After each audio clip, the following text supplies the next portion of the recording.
Nice day. Sunshine in Southern California. Temperature expected to climb into the upper 70s and more than 60,000 once again. We'll look on at Anaheim Stadium. They're very hopeful of a big celebration when this day is done. I'm Al Michaels. Welcome to Game 5. The Red Sox are fortunate indeed that it's a best of 7, where this the old days, the way the playoffs were formulated through 1984. It would be over by now, but they're still alive, though they must win 3 straight. And of course, the mathematics are quite simple. The Angels need win only 1 of 3 to win their first ever American League pennant. Let's go back and recount some of the highlights last night. The score was 3-0 Red Sox, and things looked very much in order for Boston, and it appeared that a 6th game was guaranteed. Clemens was working on a shutout when Doug DeCinces led off in the bottom of the 9th inning with this home run. So that spoiled the shutout, but the way Clemens was throwing, Boston appeared to be in a relatively comfortable position. But Clemens would subsequently give up a couple of base hits. He'd come out of the game with 1 out, 2 on in the bottom of the 9th inning and yield to Calvin Schiraldi, his teammate at the University of Texas a couple of years back, and the man who's become the closer in the Boston bullpen. Then Gary Pettis came to the plate, the switch hitter who's having a brilliant series, and Pettis drives one to left. Jim Rice started over, then back, slightly misjudges the ball, contends that the lights may have played a part in it, and by the time he gets the throw in, runners are at second and third, and the score is 3-2 as Dick Schofield comes sliding across the plate. An intentional walk, loading the bases, so bases loaded, tying and winning runs aboard. There was Devon White, the pinch runner, the tying run, Gary Pettis, the winning run, and Rupert Jones at first base.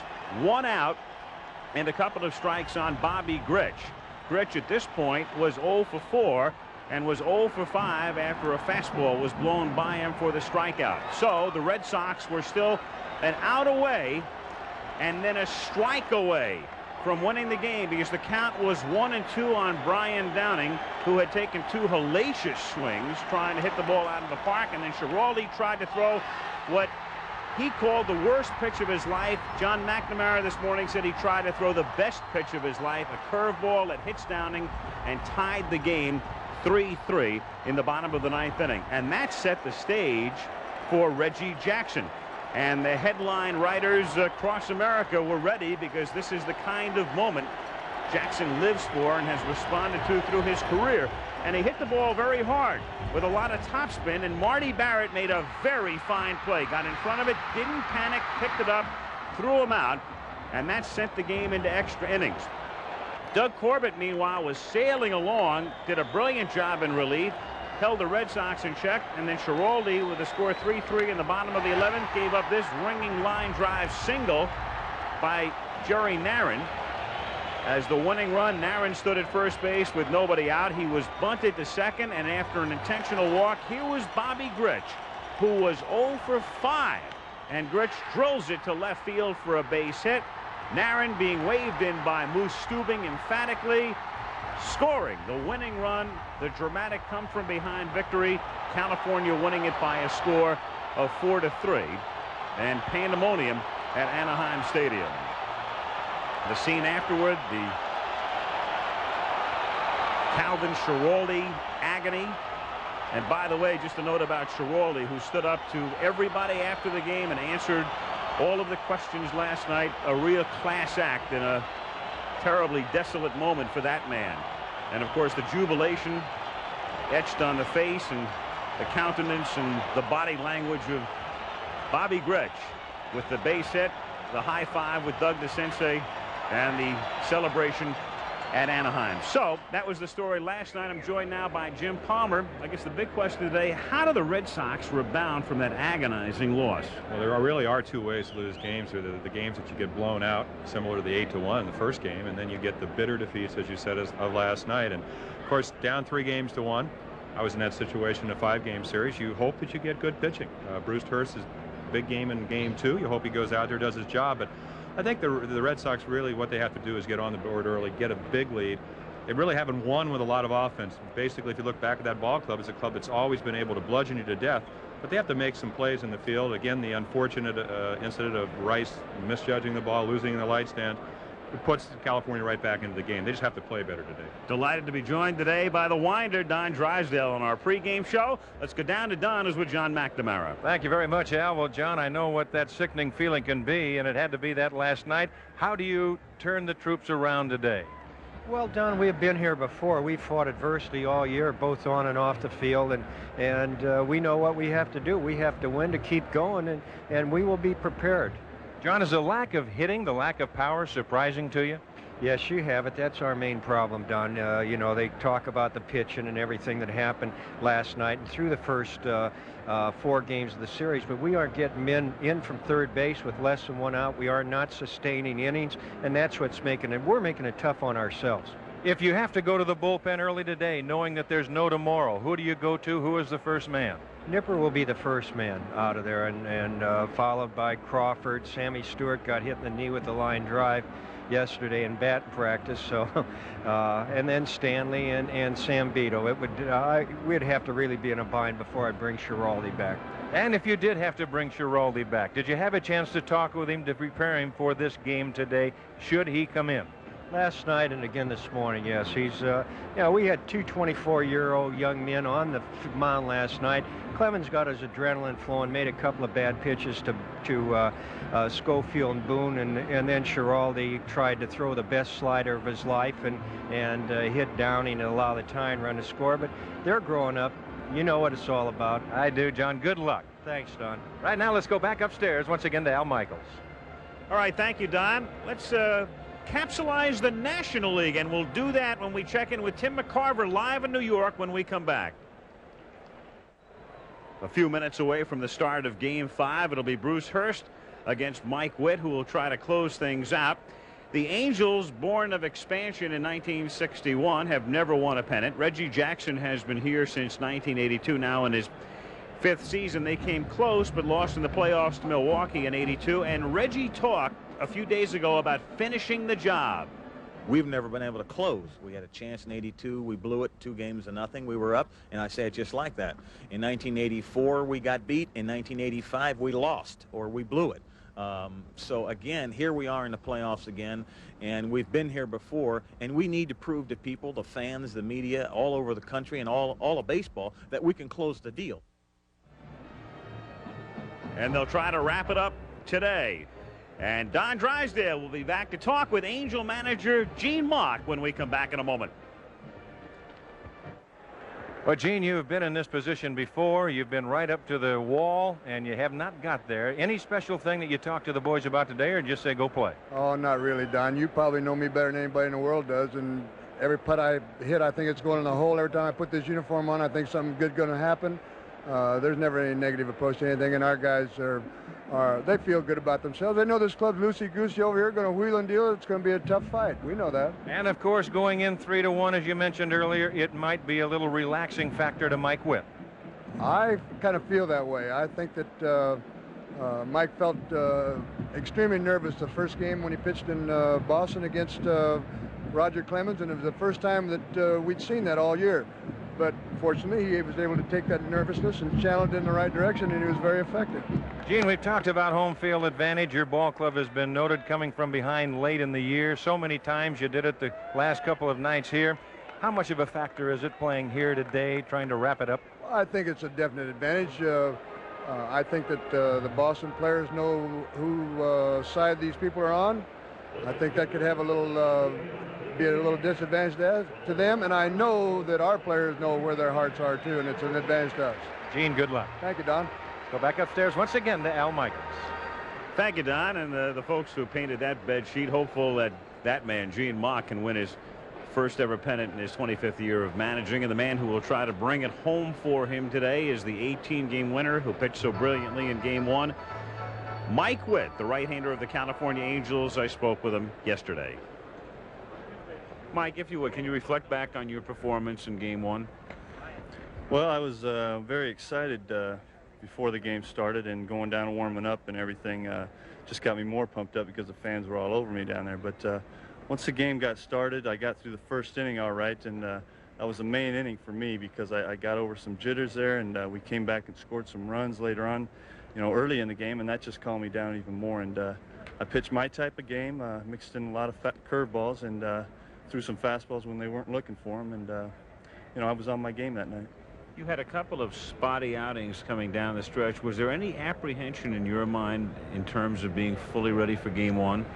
No, because all through the course of probably the last 2 or 3 starts that I had in the regular season, I was gearing myself towards Game 1, and I don't know if I'd say I'd look past those games, but I was getting ready for Game 1. What has been the key or keys to your recent development to become one of the top pitchers in the American League? Well, I think I set a goal for myself before the season started, and that was to be consistent. I didn't set any number goals or anything like that. It was just to be consistent game in and game out, and I did that this year. What about your relationship recently, and since I live here, I see it in the papers in recent times with the LA press and the media and the way you've been treated by the media? Do you feel at this particular point that as you look back in the past that you were mistreated, and what about the relationship right now?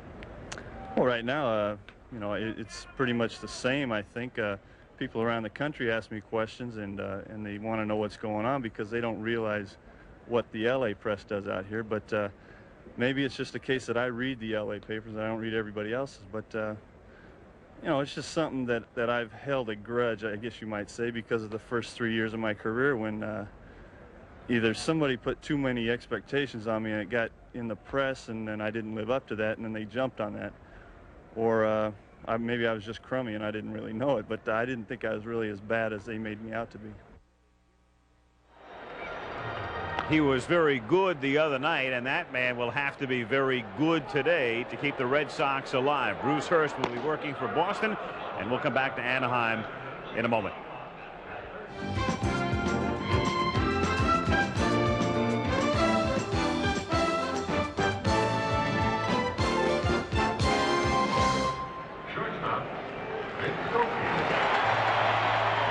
Anaheim Stadium in Anaheim, California. The game will be starting very shortly, but right now let's get an update on the summit in Iceland from Peter Jennings. This is a special report from ABC News. The Reagan-Gorbachev Summit. Reporting from Reykjavik, Iceland, Peter Jennings. You're looking at Mr. Gorbachev on the steps of Hovde House on the north side of Reykjavik. Mr. Reagan has just come out with Mr. Gorbachev. Mr. Reagan is in his limousine. They have been in that house again for an extended session which has lasted almost 4 hours this afternoon. They didn't spend it all together. They spent about 2 hours and 40 minutes in the house with 2 delegations talking separately. We cannot tell you that this summit meeting is over even now, because after this quite a long extended session this afternoon, Mr. Reagan and Mr. Gorbachev came out, and in quite uncharacteristic fashion, neither Mr. Reagan nor Mr. Gorbachev said a word. Many reporters shouted questions at President Reagan, who is now sitting in his limousine. The questions were, will you meet again? Because it was quite some surprise this morning to all of us when the President and Mr. Gorbachev came out. We thought it was over. The President said they would meet again. They have met again for about an hour and 10 minutes. And now President Reagan leaves Hovde House, this location on the edge of the city and on the edge of the sea, which the Icelanders have provided, having said absolutely nothing. But whatever people thought before Mr. Reagan and Mr. Gorbachev came here to Reykjavik, whether this was an interim meeting, a preliminary meeting, or a working session, it has become a full-scale summit meeting. Sam Donaldson is standing by. Sam, I must confess, it's many a day since I've seen the President not respond at all. Well, it's very perplexing, Peter. As you pointed out, at the end of the first session, he did respond and said that they were going to meet again. The same questions were posed to him tonight. He didn't say a word. I don't think we can read anything into that except that we don't know. There is a report, I understand, on the Soviet news agency to the effect that the summit is over. But I don't have any details of that, and I can't even attest to that, Peter. It's just a report here in the press room. Okay, Sam, I want to go back, too, to something that the Soviets said. Georgy Arbatov, who's the head of the USA-Canada Institute, said before they went back for their afternoon session that we were, and this is his quote to ABC's Walter Rogers, on the verge of an historic breakthrough of enormous proportions. But that was before this afternoon's meeting. And as you have seen for yourselves, Mr. Reagan and Mr. Gorbachev came out and said nothing as of now. But we are here, we will stand by, and we will be back just as quickly as we can give you news. The game will resume in just a second. And at Anaheim now, set for game number 5, the Boston Red Sox, the California Angels. I suppose an appropriate time for a summit session in Iceland, because the Angels are attempting to reach a summit of another sort, their first American League pennant, and they go with their ace, Mike Witt, today. Well, they certainly do, and I think this thing that John McNamara said in the pregame show, manager of the Red Sox, is really you have Marty Barrett, who bats second, having a great series. I think a key today for the Sox, when you can go back and look at Wade Boggs' year, he's been on base 45% of the time. He hasn't been able to do that. They kept him off base. If he gets on, Barrett continues to hit well, and then you have Rice and Baylor and Gedman and Evans, all who hit better on the road. And I think the most important thing is this is a great ballpark to hit in, especially in the daytime. And the ball flies out of here. But Mike Witt, he also, if you go back and look at his best strikeout games, 11 early in the year, 16 2 years ago, so he likes a pitcher. And the California Angels taking the field. Bruce Hurst will be working for the Boston Red Sox, and their lineup today looks like this. It'll be Wade Boggs leading things off at third base, then Marty Barrett at second base, having a great series. Bill Buckner trying to get hot. Jim Rice batting fourth as the Red Sox again go with the basic same lineup. Don Baylor is the designated hitter. Dwight Evans is in right field. Rich Gedman is batting seventh. Tony Armas, the center fielder, hitting eighth, and batting ninth is the shortstop, Spike Owen. So Boggs will lead off, and then we'll see Barrett, the two flip-flopping in the batting order in August, and Barrett, having a great series, talks about hitting second as opposed to leadoff. Well, it's been really great for me, because I'm the type of guy that likes to move the runners around, and Boggs, if there's a man on first, he's been first and third in them all year long for me, and that's one of the reasons that, you know, I got 60 RBIs this year, and it's a credit to Boggs. And then to have a guy like Jim Rice or Bill Buckner hitting behind me, you know, I'm going to get some pitches to hit. The teams are going to say, hey, let Marty Barrett beat you and not Bill Buckner or Jim Rice, and so I'm going to get the pitch to hit.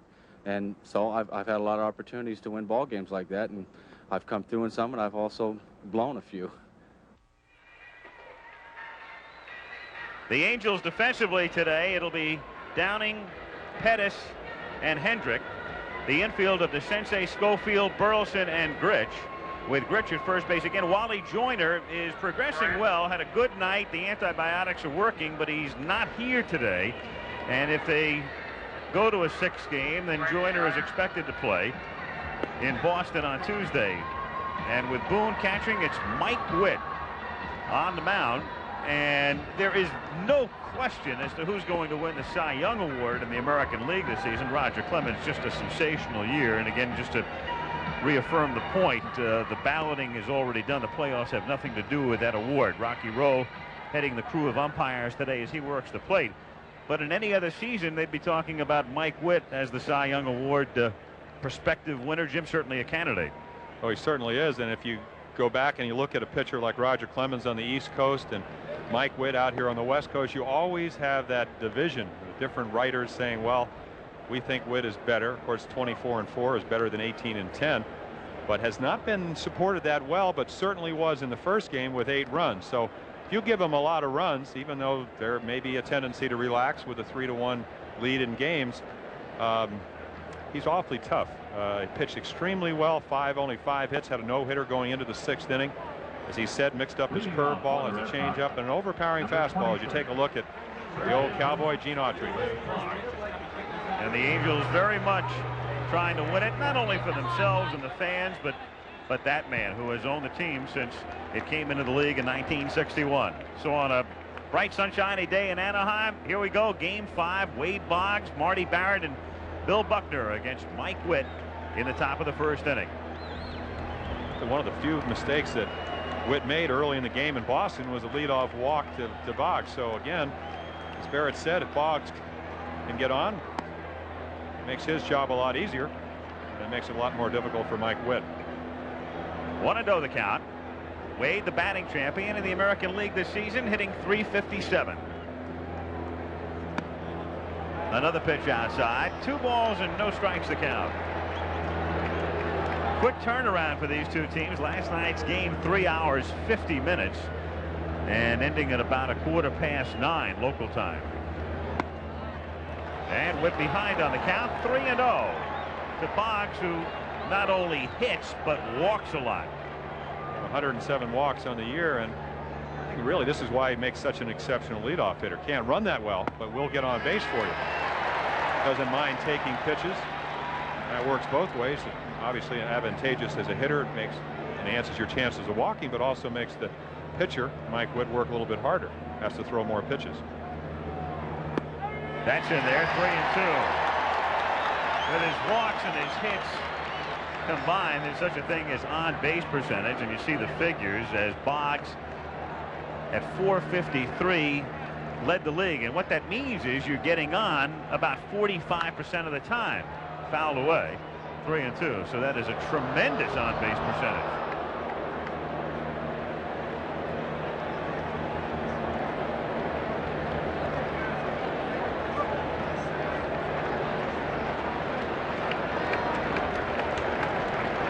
The count. Down the line, curling foul, and it's still 3-2.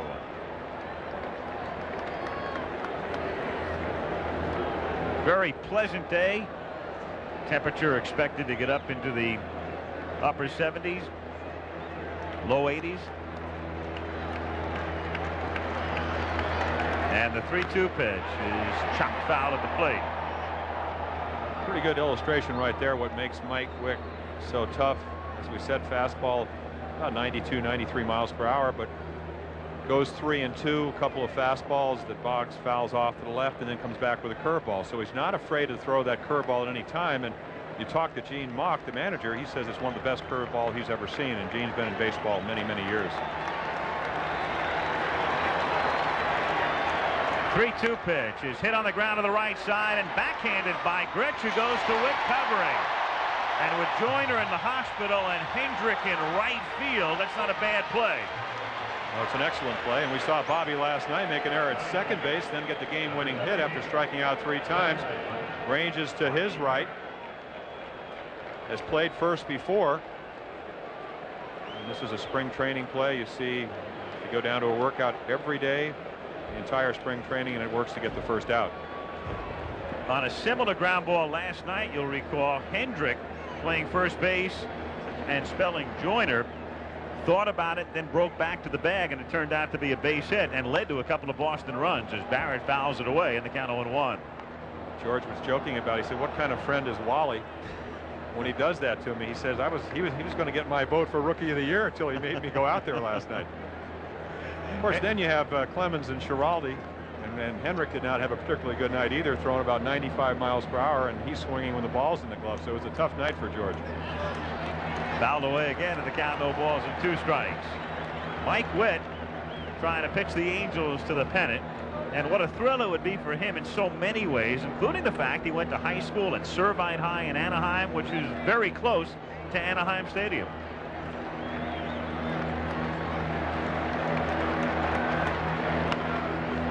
Got fisted, grounded down to second, and with Grich moving toward the ball, it's Witt again who covers first base. So Bobby looks good on one play, then some confusion on the other, but he's bailed out by Witt.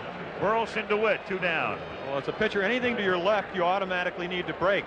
Again, the reason the ball got by Hendrick last night is he didn't go. Bobby commits himself, can't get to the ball, but as you said, Witt is there. That's the way it's supposed to work.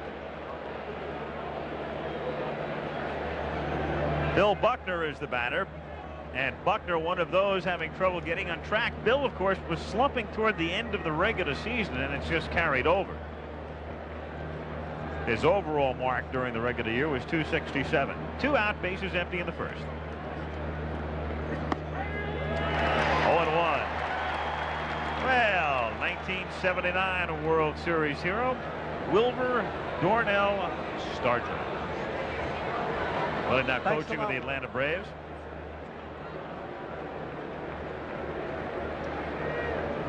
I get the feeling you might remember his exploits, Mr. Palmer. I had fairly good luck with him, but I remember Scotty McGregor with a lead in the 7th game of the '79 World Series, and Willie just went deep. What he did so well. Long home run for yet another World Series lost. He's an awfully good hitter. McNamara might think about suiting him up pretty soon. Also a real gentleman. Yep. 1 ball, 1 strike to count on Buckner. 2 out, bases empty in the first inning. And it's a ball and 2 strikes.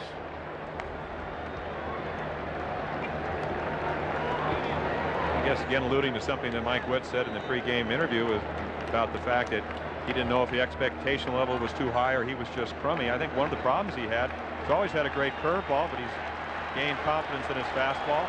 Seeing that, he can throw his breaking ball over when he's behind. Above average stuff, great stuff as a matter of fact, and good control, and that's why you win.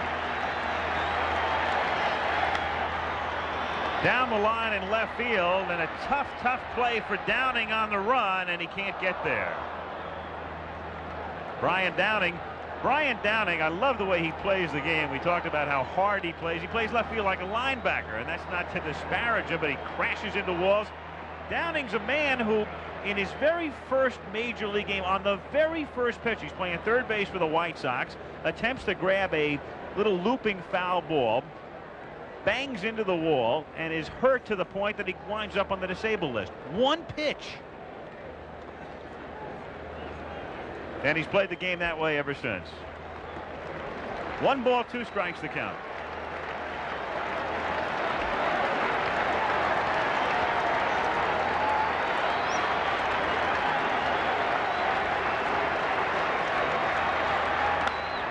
Toward Downing, and a more conventional type play. Boston gone in order. We've played a half. Red Sox nothing, and the Angels coming up. Bruce Hurst, who beat California in Game 2, talked earlier about those in the California lineup who give him trouble normally. If there's any one player, it'd probably be the Senseis, and plus he's been so hot the second half too. Grich is a type of player that'll give me problems too. Guys that can put the bat on the ball consistently, don't strike out very often, and have a little power. You know, those are the guys that give, I think, anybody a little, some problems. But it's Grich and DeCinces, the right-handed power of the lineup, are the ones that I really have to concentrate on. And the lineup he'll face today has Burleson leading off at second base. Schofield moves up to the 2 spot. Downing batting third. DeCinces, who gives Hurst trouble, but he had 1 for 4 the other day. Grich at first base. Grich had 2 hits off him. Reggie is in the lineup as the DH, batting 6th.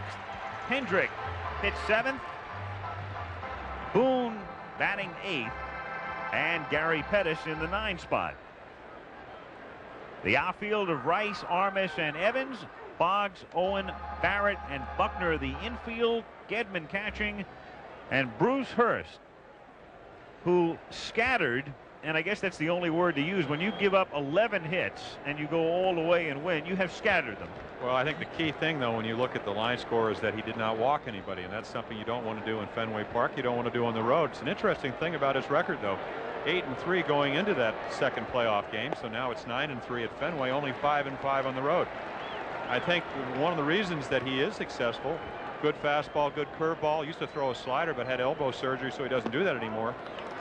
And a great forkball is that hitters have a tendency to try to pull the ball. And if you try to pull Bruce Hurst, which is what you'll do in Fenway, you're going to get yourself out. Here, where the ball does carry a little bit better, especially on a hot afternoon day, they're going to try to hit the ball the other way. And maybe that's what hitters try to do. Maybe that's the philosophy they have against Hurst away versus home. 2-1 pitch. Grounded down to Barrett at second base. And there's one away. Marty Barrett. Barrett's the kind of guy, he's having that type of series where you get to watch him play every day. And with all of the big names in Boston, and Boggs and Rice and Baylor and Buckner and people like that, you get to watch a Marty Barrett, as we did a Jim Sundberg in postseason last year. Doesn't get the headlines, but boy, are they steady. Well, they sure are. And of course, I had Bobby Grich as a second baseman. I had Jerry Adair before that, Davey Johnson, who's manager of the Mets. And again, next to Boog Powell's and the Frank Robinsons and the Brooks Robinsons and people like that, they pale. And then Richie Dower, who was very steady, didn't run as well as Barrett, always constantly up there at high fielding percentages. They're unknown, but they're the difference. They turn the double play. They get you out of the big inning if you're a pitcher. And a lot of times it takes, for instance, if you go back and look at the World Series, Dower with a big hit in Philadelphia for us in '83. Again, you think about '83, you think of Murray's couple of home runs and so forth. Obviously very instrumental in winning the series, but Dower with key hits, again, an unsung hero. And that's what Marty Barrett's been able to do. And I think if you talk to anybody in Boston, they'd say he's a marvelous player. Tonight, Game 4 of the National League, Houston against the Mets, with the Mets on top 2-1. Sid Fernandez going for New York, and Mike Scott for the Astros. 0-1 on Schofield. 1-1 now. Schofield having a good series. Home run Friday night in Game 3 that put the Angels in front, and they went on to win 5-3. 2-1, 1 out, bases empty. We're in the bottom of the first inning with no score in Game 5.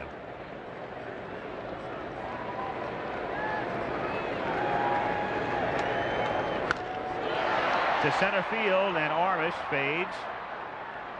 2 gone. Of course, a question in everybody's mind is, can Bruce Hurst come back with only 3 days rest for the first time this year? He's done it only once in the last 5 years, every year. Last year wasn't very successful, and I think he can. And again, it goes back to the base on balls. If you're a control pitcher versus a thrower, I don't think the lack of rest hurts you as much. He's going to make good pitches. He made a good pitch there, got it just enough away where Schofield could get to it and hit it to the deepest part of the park. Brian Downing at the plate. 2 out, bases empty. In there for a strike, and the count is 1-1.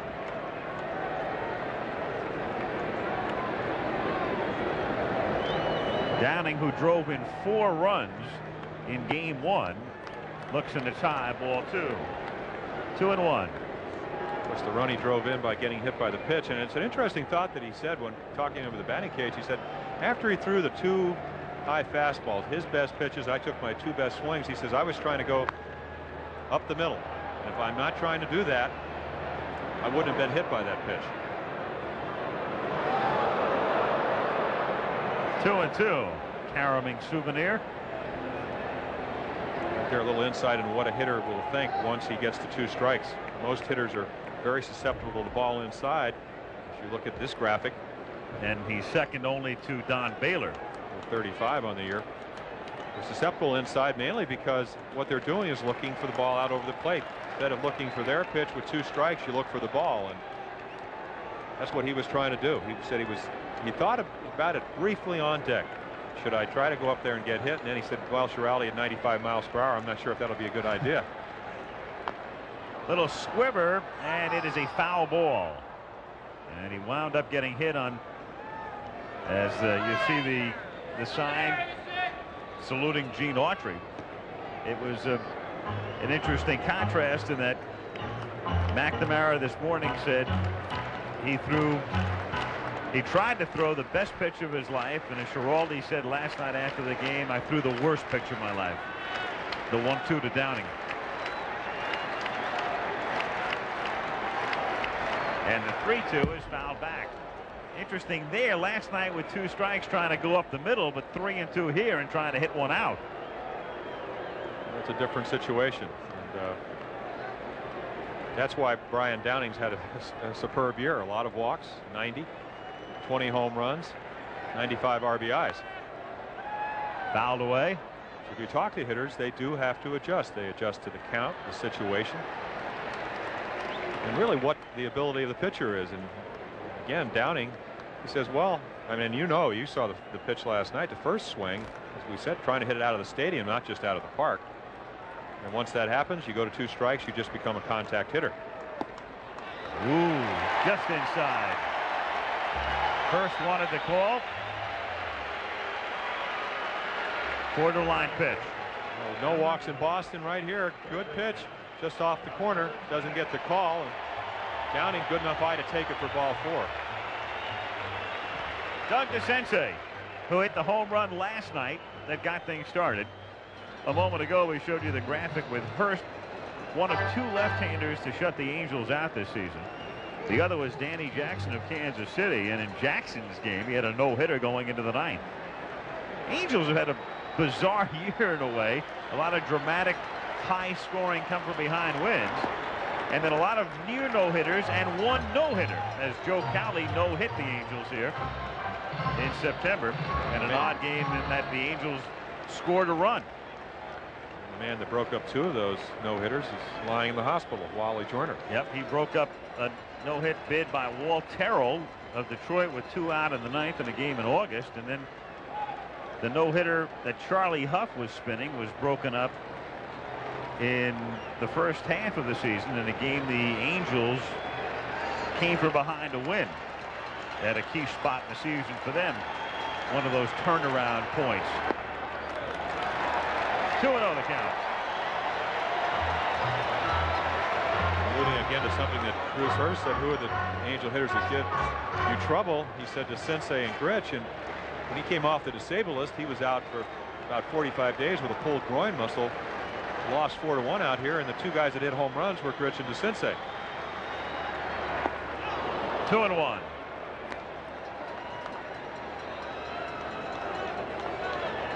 Funny thing about Hurst this year, the 2 starts against California, he had that 1 shutout, and then in his other start, he was knocked out earlier than at any point during the season. 2 out in the 4th.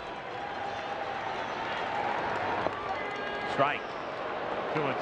Those are 2 regular season starts, and then the complete game the other day. Roger Clemens, and Clemens would be back on the mound Wednesday night if there is a game 7.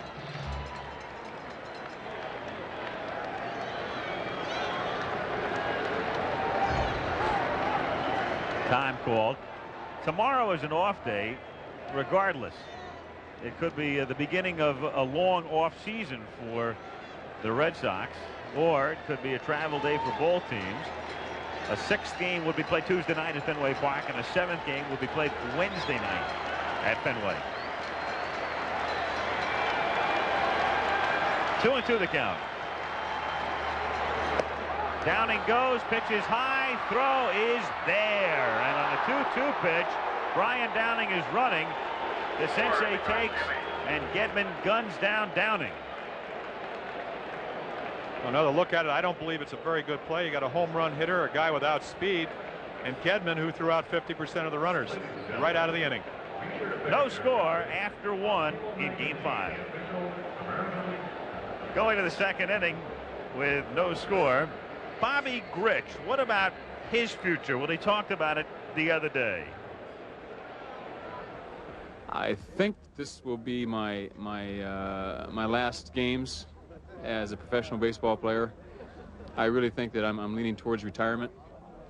I'm going to leave a little crack open in that door just in case, but my heartfelt feelings are that this will be my last chance at a World Series, my last few games as a professional baseball player. My career will be winding down right here. Those are the words of Bobby Grich when we talked to him prior to game 1 in Boston. Last night's hero, as it turns out, and Jim Rice starts things in the 2nd inning by looking at a strike. 0-1. Rice, Baylor, and Evans in the 2nd. 1-1.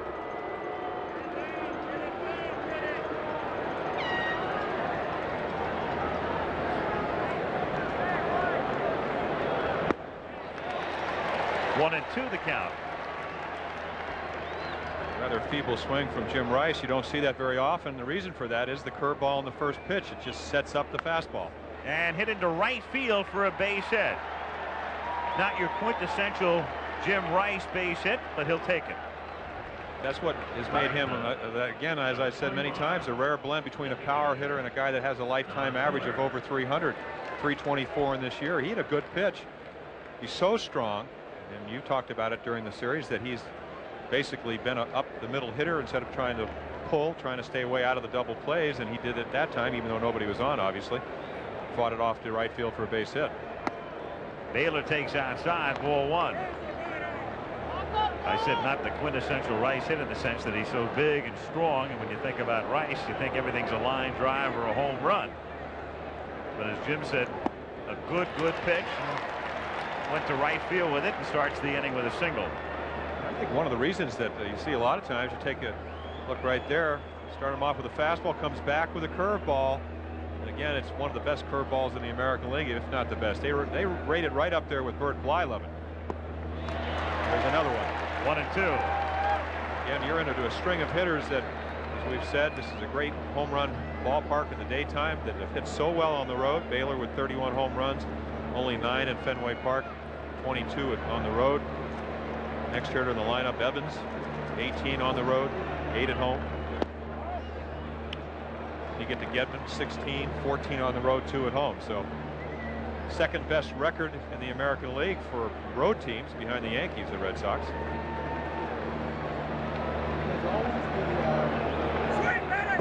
And down he goes. So Baylor strikes out. And as McNamara told Don Drysdale during the pregame show, everybody talking about the pitching, but the big problem, getting runs manufactured from the people who are supposed to manufacture them. Well, and there is a look graphically with Buckner having a bad series, and Rice now 4 for 18. Baylor with 5 hits. Evans and Armas both in their own little, what you'd call a mini slump, except a mini slump is really a maxi slump when you have it in the playoffs. And then you combine the good pitching of the Angels starters. They're holding Boston to 1.84 runs a game, which is under 2 runs a game. So something we brought up at the All-Star game this year, trying to see why the dominance of the National League is basically when you get good pitching against good hitting, the difference comes not in average, because it's almost the same, comes in home runs. And when you looked at that graphic, the one thing you didn't see was there's only 1 home run from a group of home run hitters, and that was in a 2-run home run by Rice. 7-2 lead in the second game. They made it 9-2. So off a guy that came back last night and pitched extremely well, Doug Corbett. 2-1.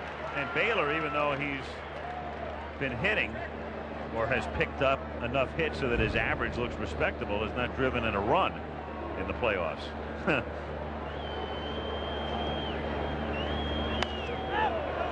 Foul back. 2 balls, 2 strikes the count.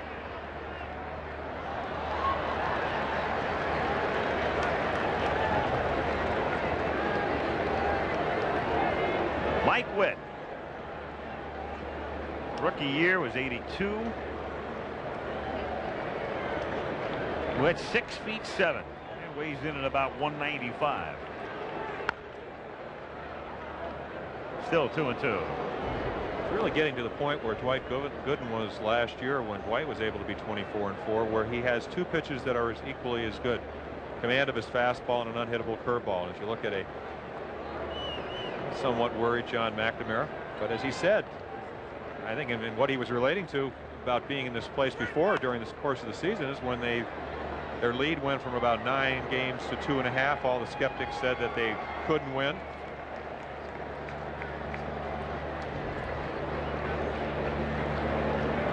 Of course, if you look at that, I have to say maybe some of the hitting is caused by how good the California pitchers have pitched. 3 balls, 2 strikes to count. So with Evans at the plate, Evans walks a lot. He also strikes out a lot. And Rice is at first base. So let's see what the Red Sox do with Jim. They send him, and it's called strike 3, and he's trapped, but he does get back. He was going and stopped, and the throw went down to second. And Burleson had no play back to first base. So Evans strikes out looking, 2 gone. Well, good base running from Jim Rice right there. He takes a look, which is the key to this play. You see the top half of the screen, the throw by Boone. Dwight Evans, of course, interferes with the umpire, and I believe the pitch might have been a little bit above the strike zone. So a break for the Angels.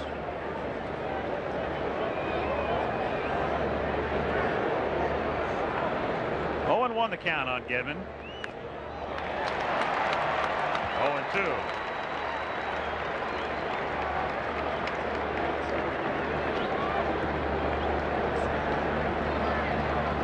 Rice at first base, 2 gone, second inning, no score.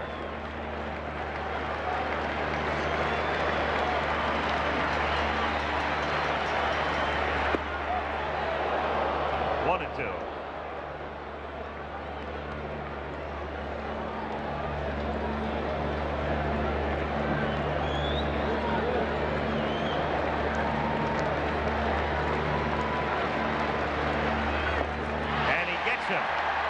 Or foul tips and stays alive. It's a foul tip as Bob Boone started to come up and took a piece of that one, maybe of his bare hand. Well, it looks like it gets him because it looks like he's looking for a breaking ball. And again, what makes Witt so tough is he's unpredictable. You really don't know what to look for. He almost throws the fastball right by Gedman. Just hits the top half of the ball. And then it's ripped down the line in right field and into the corner and gone. A home run for Gedman. One pitch after Witt nearly had him struck out. Gedman lashes one down the line and out of here.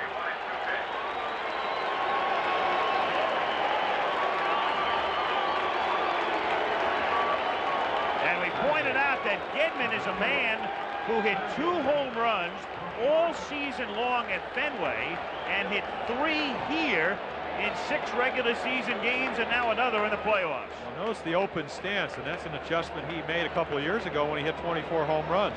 Used to be closed, go into the ball. It's worked very well for him, and it certainly worked very well right there. Armas on a half swing. No. Ball 1.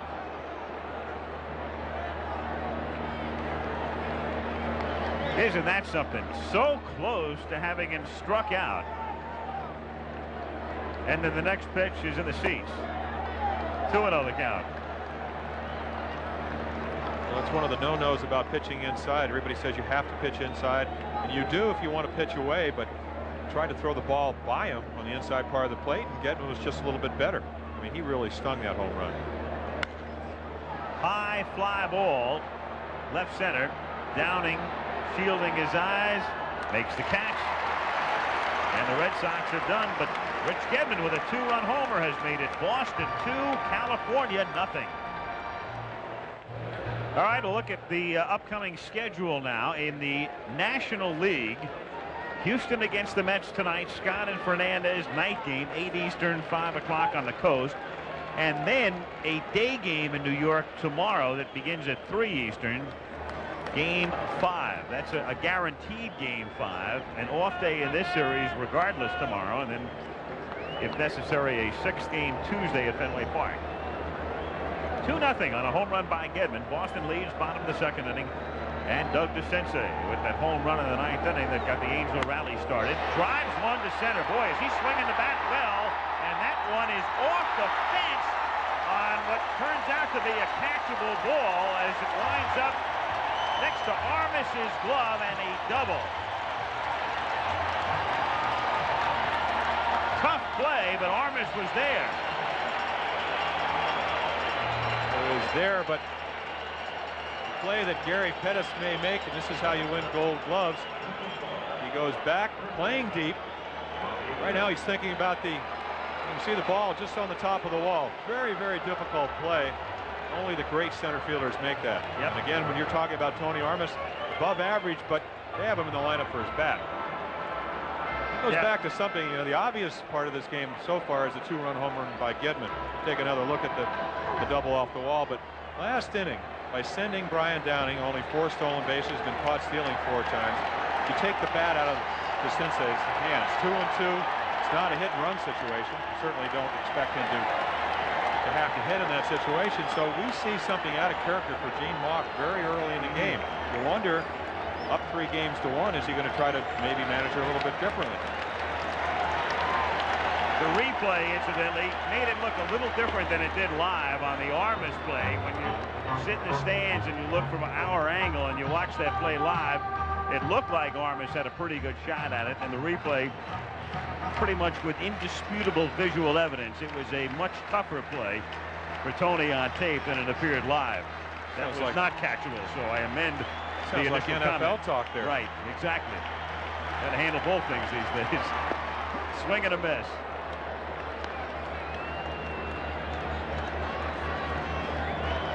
One ball, 2 strikes the count. DeCinces at second base, nobody out. 2-0 Boston in the bottom of the 2nd inning.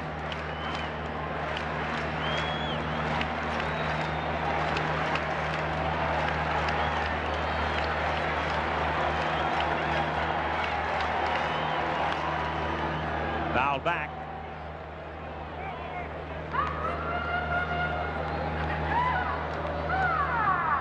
Grich, 3 for 14 in the playoffs. Again, Bobby should be trying to get the Cincinnati to third base. Just because you're down by 2 runs does not change the way you play baseball early on in the game. For 2 strikes, it might make a little different. A lot of times, first with a good curveball, once Grich hit the ball left side, we'll throw him the curveball. 2-2, and Reggie Jackson, who was not in the lineup the other day against the lefty Hurst, is in there today.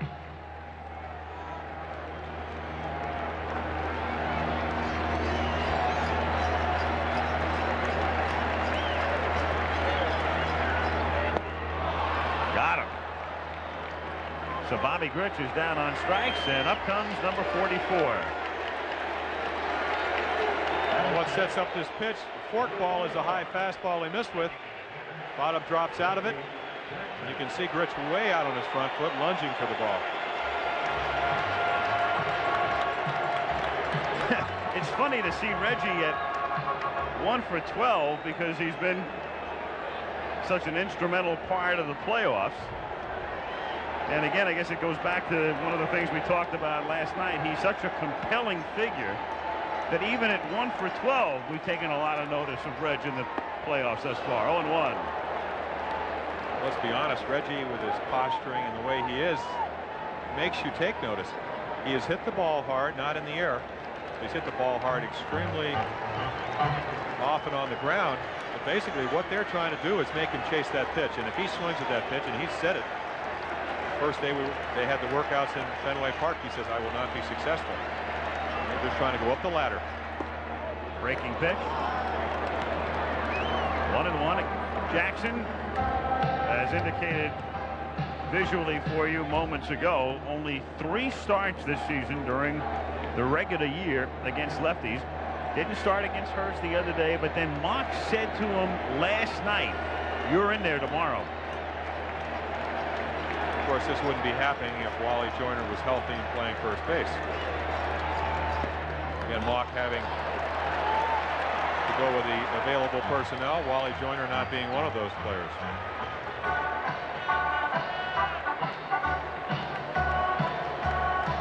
And let's face it, this is the ideal scenario as far as Reggie is concerned.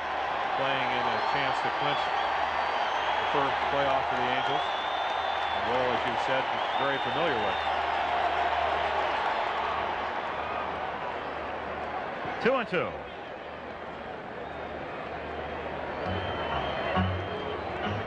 I wonder, though, you know, even if Joyner was in the lineup, if Joyner was at first and Hendrick would be in right, of course, and they normally would go with Burleson. Well, it could be the final game, and the way Reggie's been swinging, Mock's been happy with that. So is Reggie, despite the 1 for 12. Chris might have made the start anyway today. Up high. 3-2. He said that's the pitch he does have to lay off. Seeing Reggie over the years, what happens with left-handed pitchers is most of the time he tries to hit the fastball to left field and then wait for a mistake breaking ball. And if he launches one to right field, it's going to be on a high curveball or a forkball that Hurst doesn't make a good pitch on. Otherwise, he's just trying to hit the ball right back at Bruce. Good breaking pitch. And no argument from Reggie. He got fooled on the pitch and knows it. You say, why can't lefties hit lefties? In most cases, good ones can, but Reggie has not seen a lot of left-handed curveballs. Hurst has an excellent one. The ball must have broken about 4 feet right in the middle of the plate, but paralyzed Reggie. George Hendrick, 0 for 9 thus far in his playoff appearances. A little irony with Hendrick hitting behind Jackson. Hendrick and Reggie go all the way back as teammates to 1972 when they played at Oakland. And in Oakland, during the playoffs of '72, that's when Reggie hurt himself against Detroit, couldn't play in the World Series. And it was Hendrick who got 5 starts in that '72 series because of Jackson's injury. Swing and a miss.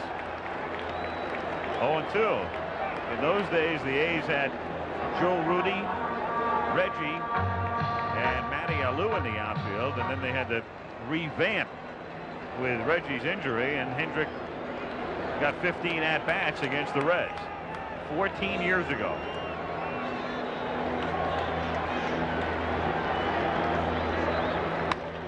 Hit sharply, but to Barrett, who cradles the ball and throws him out. So they squander a leadoff double by DeCinces. It's 2-0 Boston as we go to the third. 2-0 Boston as we go to the third inning. And before we do that, let's check in Iceland with Peter Jennings for this report. Well, the Reykjavik summit is over, and President Reagan has now left Reykjavik. He's gone to the U.S. Naval Air Station at Keflavik to say goodbye to the American forces here, and then he's going to go back to Washington. The Reykjavik summit is over, and it has not ended well. The Secretary of State is still briefing downtown to American reporters, but we can give you some of the headlines. Secretary of State Schultz said to us just a short while ago, we had very high hopes when we came here, and we came very close to realizing them, but we are very disappointed. One of the things he said was that they had come very close to reaching, and he repeated it numerous times, important potential agreements on a number of areas, including an agreement to reduce the number of strategic weapons which the United States and the Soviet Union have by half, which in the U.S. case, for example, would be 10,000 down to 5,000, equivalent cuts for the Soviets. But none of that has been possible because Mr. Gorbachev and Mr. Reagan were unable to reach any satisfactory agreement on the Strategic Defense Initiative, the President's plan for a missile defense program in space, which is sometimes known as Star Wars. Time and again, the Secretary of State in briefing reporters said substantial and important agreements were near. It was clear, however, he said, particularly late today, what enormous importance the Soviets, Mr. Gorbachev particularly, attached to the Strategic Defense Initiative. Secretary of State then went on to say that what Mr. Gorbachev was trying to do was to change the anti-ballistic missile treaty so that the United States would be prevented from doing research on SDI or Star Wars and on any testing. And it was on that basis, the Secretary of State said, that President Reagan, according to the Secretary, reluctantly said no. And so, for the moment, there does not appear to be any concrete agreement that we can put our finger on or a piece of paper can be attached to, which has been reached by Mr. Reagan and Mr. Gorbachev this afternoon or this evening here in Iceland. And there is no date for another summit between Mr. Reagan and Mr. Gorbachev. We thought there might be one, that Mr. Gorbachev was going to come to the United States at the end of this year or at the beginning of next year. No date. It was only discussed in the early meetings. Let's go back for a moment to those moments when the President and Mr. Gorbachev emerged from Hovde House after this long debating session this afternoon, part of which the two sides spent separately, but part of which they spent together. When they came out, you perhaps saw it earlier, the two came down the stairs together. We can't see it here, so we're guessing at it, and looked very somber. Quite uncharacteristically, President Reagan did not respond in any way to reporters' shouted questions. They stood outside the President's limousine for a few minutes. They exchanged some words. President Reagan got into the car. We have heard nothing from him. He has gone out to Keflavik Naval Air Station and is going to make his way back to Washington. The Secretary of State continues to brief, but here is a brief portion from him which at least expresses the sentiments of him and, we assume, the President. In the end, with great reluctance, the President, having worked so hard, creatively and constructively for these potentially tremendous achievements, simply had to refuse to compromise the security of the U.S., of our allies, and freedom by abandoning the shield that has held in front of freedom. It would be a terrible mistake for us or anybody else at the moment to try to guess exactly what all this means. but certainly in the final moments and certainly the final minutes of this meeting between Mr. Reagan and Mr. Gorbachev, the mood has changed from one of potential progress and considerable enthusiasm to a somber one as the President leaves for Washington tonight. The Secretary of State said that other issues saw progress, but at the moment it appears to be putting something of a good face on it. Al Michael? All right, thank you, Peter. As we return to Anaheim, we have 2 out, and the base is empty. What you've missed from here is this. Spike Owen led off in the inning. The count went to 3-2. He fouled a couple of pitches off and then grounded out to second. And then Wade Boggs came up and hit the second pitch on the ground to short, and Schofield threw him out. And now Barrett is at the plate with 2 out and the base is empty, and the count 2-1. So 2 out, nobody on. Top of the 3rd inning, Red Sox 2, Angels nothing on a 2-run homer by Gedman.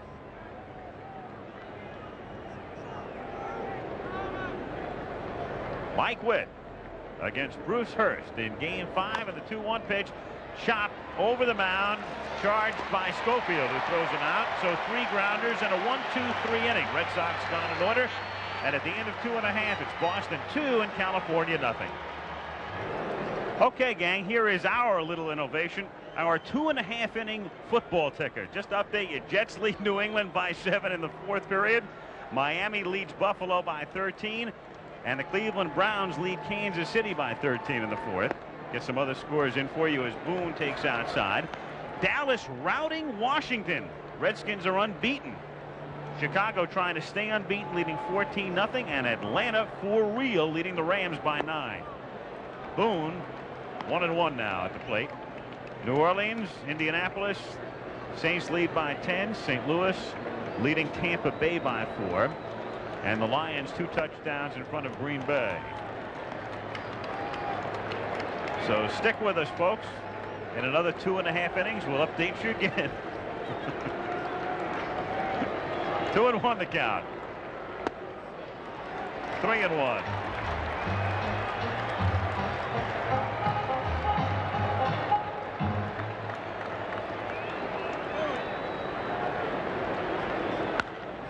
To deep left field, down the line into the corner, and it is gone.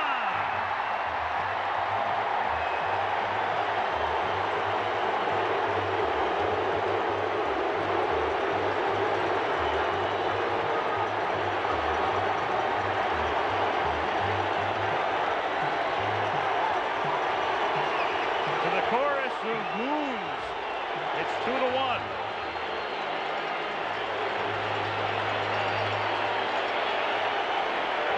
Rather unexpected, only 7 home runs, even though he's hitting well in the series.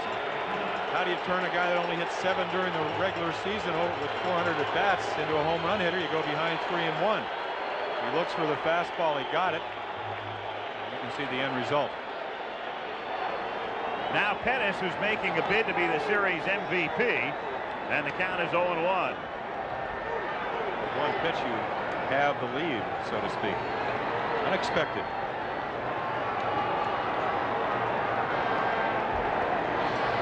Your basic Anaheim Stadium beach ball holding up play for the moment. This is a beach type of day out here. We showed you Boston and the problems they've had with their big guys, and there are California's little guys, so to speak. Schofield, Boone, and Pettis all having good series. There it is again. Schofield, Boone 7 for 15 with that homer, and Pettis 7 for 14 and 4 RBIs. Collectively during the season, right around 244. So the biggest games of the years, they're having their biggest games. Pettis, who homered the other night, hit his very first right-handed home run off Mike Mason a couple of weeks back, and then he did it again before the season was done off Mason. Base hit. And the Red Sox can't figure out how to get the bottom of the order out. Again behind in the count. And going right with the pitch, something that Pettis did when he went over Rice's head in left field last night from the other side of the plate. Singles up the middle. 50 stolen bases on the regular season.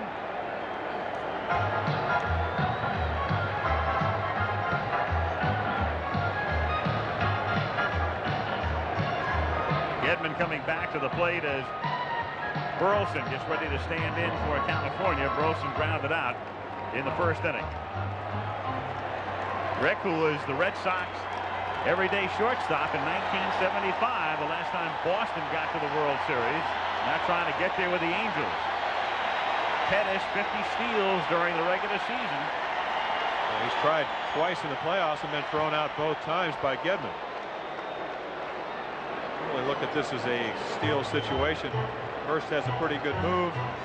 A guy that can handle the bat well with Burleson, who is a better hitter when he does go the other way. Ability to hit the ball behind the runner. So what I would think Gene Mauch would do is wait for a good hit and run count. Situation where Hurst has to throw the ball over. Burleson bluffing a bunt, taking high, ball 1.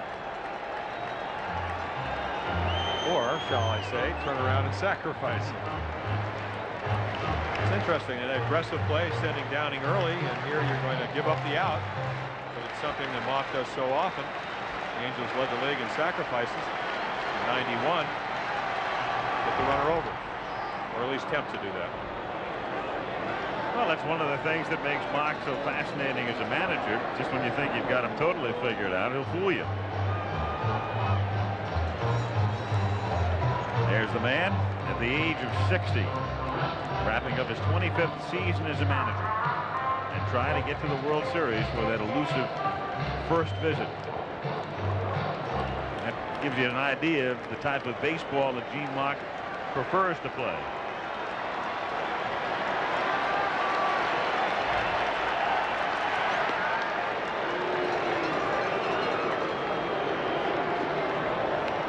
Again, there's no guarantee that Rick Burleson will be bunting here, just because you bunt on one pitch. So if you're pitching, or if you're Rich Gedman, the catcher, sometimes you'll come back with a curveball. Good hit and run situation still. Lays one down. Good bunt fielded by Hurst, has to hurry it and gets it there in time as Barrett covers and Pettis goes to second. Hurst having to come way down off the mound as Gedman remained behind the plate on a play in which oft times you'll see the catcher go out and get this type of bunt. Well, Burleson deadens the ball very well. Gedman not that quick, even though he has a great throwing arm. Leaves it to Hurst, and Hurst gets the job. And again, if you go back to last night, Pettis with a great sacrifice to get the winning run to second base, the eventual winning run in 11th inning. And I think Mike Port said it best about Gene Mauch. He very rarely puts his players in positions where they won't be successful. There he knows Burleson can bunt, so let's get the runner over.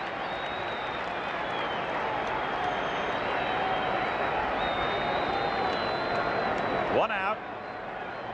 Pettis at second base. Bottom of the third inning. 2-0 Boston.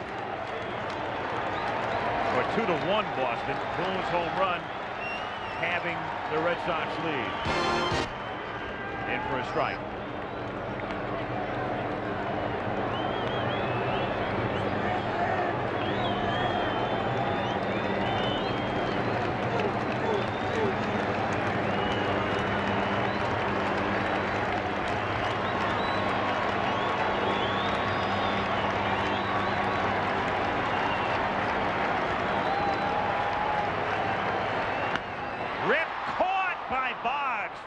Boom, boom, just like that. Just reflex, period.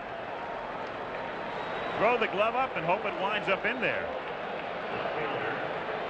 So Schofield ripping a shot for the second out. Not promising if you're a pitcher, have a ball hit that hard, but right at Boggs makes an excellent play. A lot of times here in Anaheim, you lose the ball coming out of the short crowd, especially on a warm day, but Boggs makes a nice play. The intriguing thing about this game, we've heard John McNamara said he's going to go with Al Nipper, who struggled to a 10-12 record. The bullpen really has not done the job for the Red Sox. If they make first work with only 3 days rest, who are you going to go to later in the game?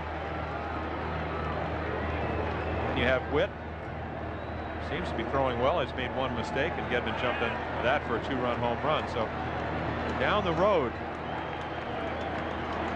decisions for John McNamara.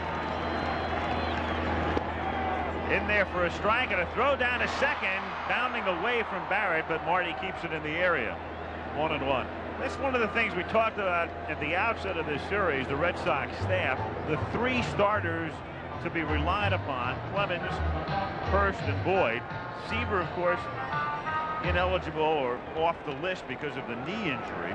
Then the closer in Schiraldi. And then outside of that, a lot of pitchers who've had a lot of problems. And as Jim points out here, they get into trouble. McNamara's got a dilemma.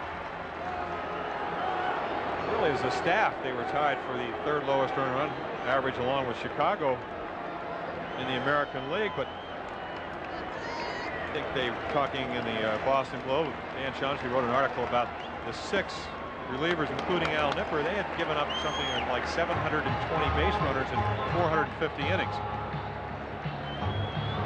Considering a lot of those games you're coming in with runners on base, they are not doing the job.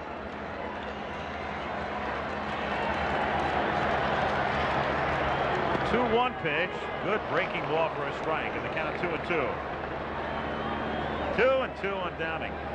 Been a good playoff series so far. For 2 blowouts, not bad as far as a little bit of drama. Games 1 and 2. 3 was a beauty.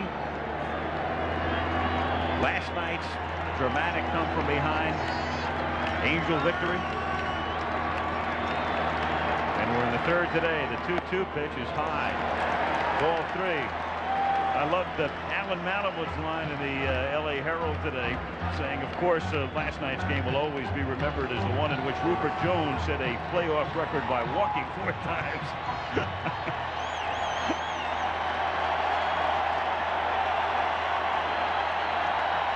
3-2, 2 down.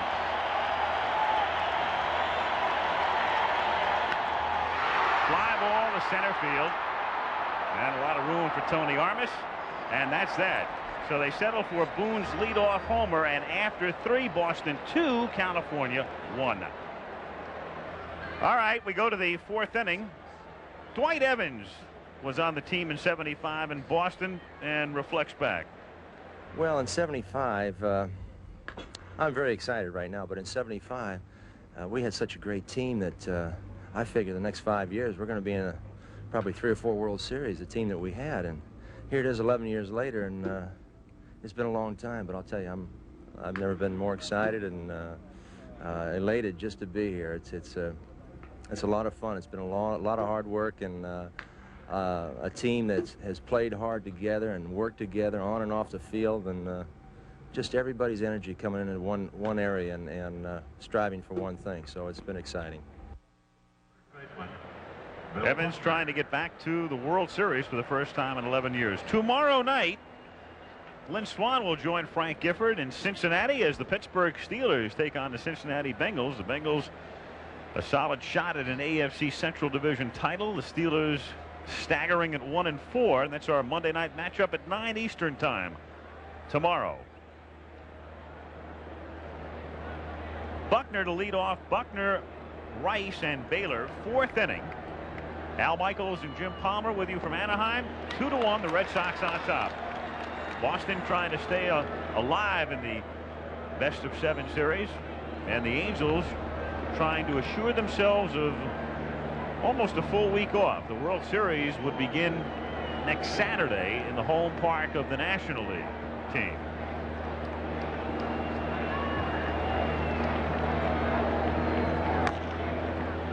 Chopper, Witt, gloves, and underhand. If you're sitting at home wondering what you do when you clinch it on Sunday and don't play till Saturday, played for 3 teams that won 9 in a row.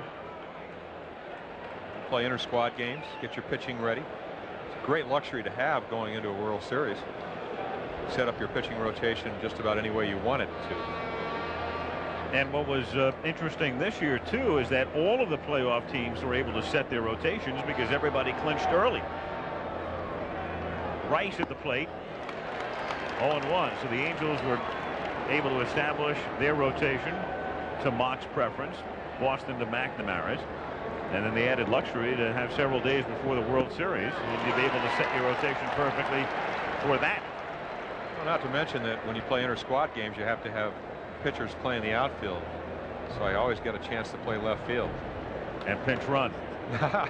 No, I did that during the regular season. Actually, I had him once in an inter-squad game before I think the '71 World Series. Had a home run off Pete Rickard.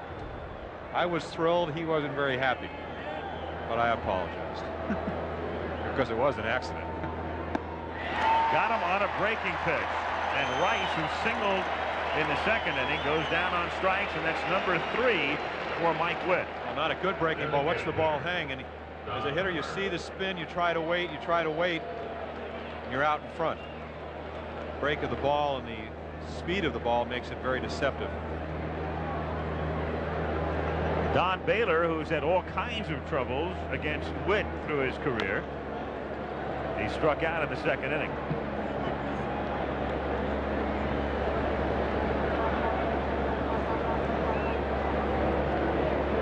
Two out, bases empty.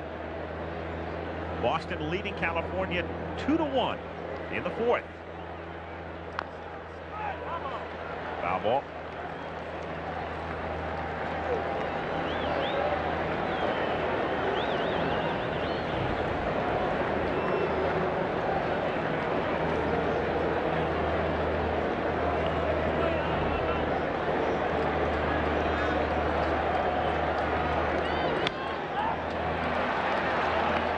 Grich calls.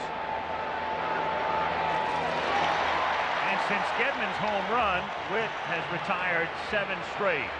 2-1 Boston.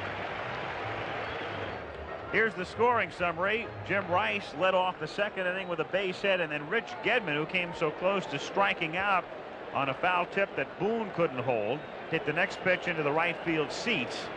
2-0 Boston. Then in the bottom of the 3rd, Bob Boone hit one down the line, and so the 2 catchers have hit him out, and it's 2-1 as we go to the bottom of the 4th inning.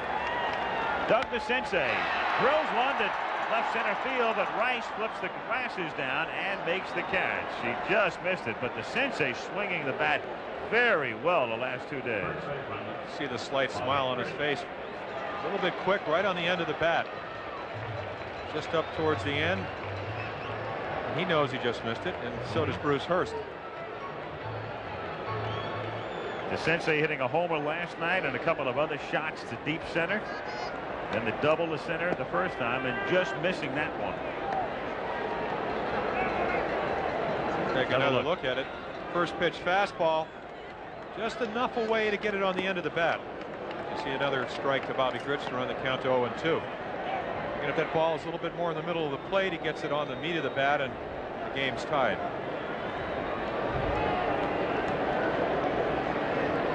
One out, bases empty. Out of play. And a new bat is necessary.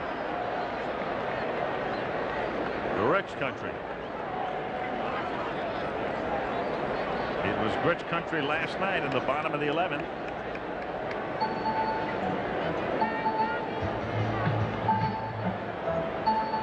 Go to a hero, makes an error, keep the score 2-0, but boots one, double play situation, and run the score to 3-0, strikes out 3 out of 5 times, and then gets a chance to redeem himself in the 11th inning and does it. 1-2 the count. But he is scuffling. Struck out the first time today, and of course there's a reason for that. Mr. Hurst tonight, or this afternoon, and last night Schiraldi and Clemens. 2-2. Bobby, we've talked about a lot of the older players. When you get a little bit older, your bat slows down a little bit in most cases.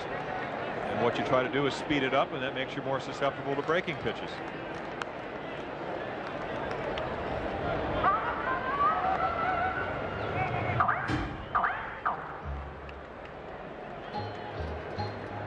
And had a fantastic career that you very rarely could ever get to take a bad swing. Carl Yastrzemski, at the end of his career, looked like did not want to have a bad swing at a fastball, so he was strictly geared for that. And then in the later years, after being really for almost 20 years a great breaking ball hitter, was a pitch you can get him out with it because he had adjusted.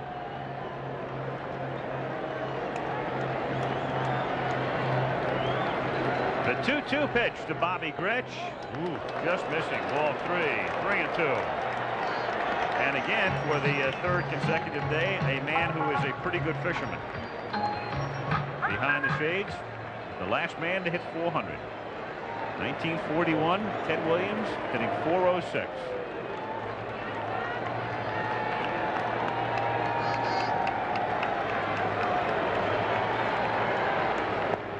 Down goes Grich.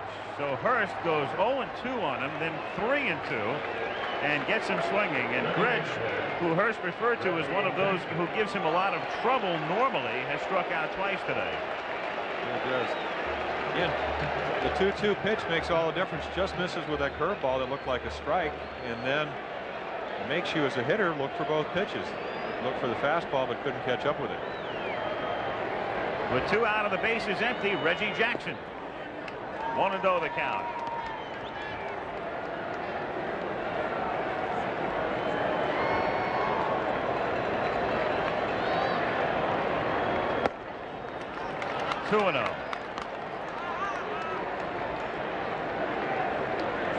Yogi Berra, of course, played in only World Series games because there were no playoffs during his career. In for a strike. And so Reggie has had the advantage of the extra games, but still a most impressive mark to time. Most postseason games.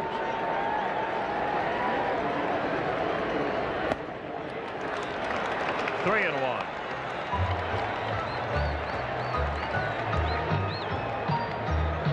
It's undisputable fact that he has played on some great teams. So playing the 75 postseason games, you obviously have to be on a winner. A lot. Full count, 3-2 on Reg.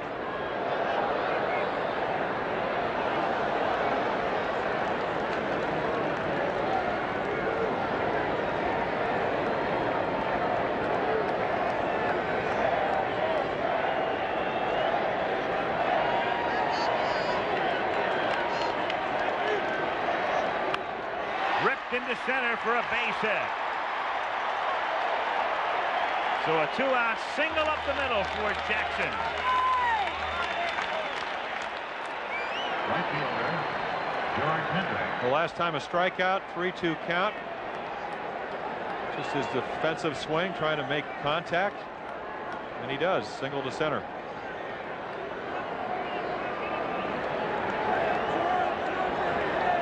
George Hendrick. And Jackson gets caught off first base. Reggie got caught leaning and couldn't get back, and that's the end of the 4th inning on a pickoff by Hurst. Good move, and Reggie just got caught. Really no place to go. Only 1 stolen base on the year. Takes him out of an inning where they have a home run hitter up at the plate again. Still 2-1 Red Sox.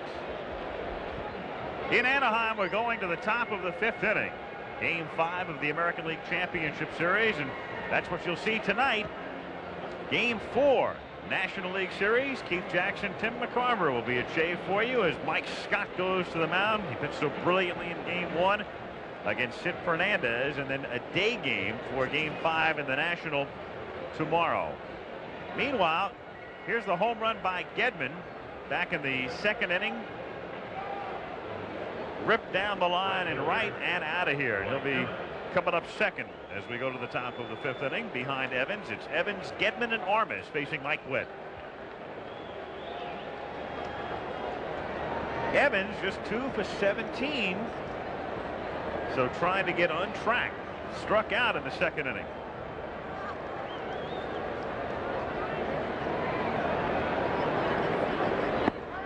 Good curve.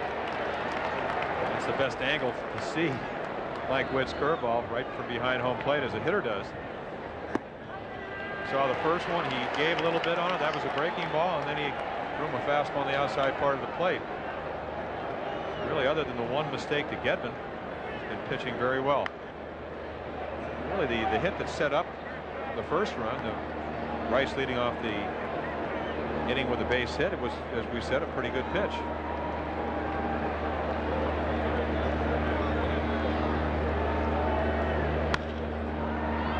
Down to short. Schofield to Grich. One away. Mike Witt has now retired 8 straight, and he has gotten most of the outs thus far today on ground balls, as is customary for him.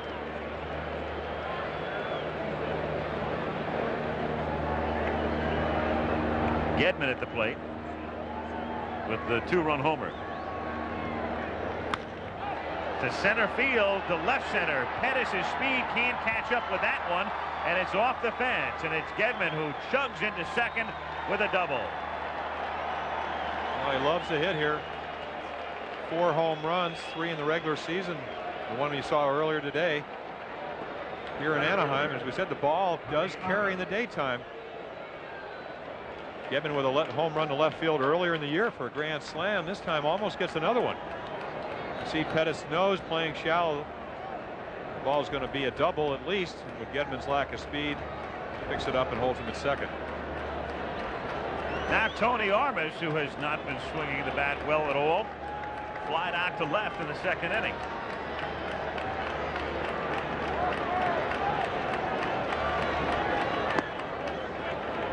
One and oh.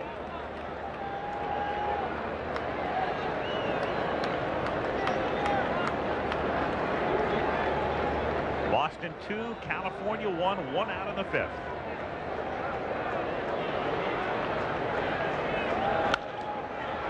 High fly ball to left field. Downing really fighting the sun, staggering and staying with it and making the catch. Sutter stepping all the way along. At this particular time, where you lose the ball is really not when it comes down, is when it goes up. That's why he was so unsure of how deep the ball was hit. But what you do is you try to at least get your eyes or your gloves, your sunglasses down and get some way where you can finally get the ball as it reaches its apex and then pick it up on the way down. Apex reminds me of Kirk McCaskill the other day in press conference after the second game. As Owen stands in.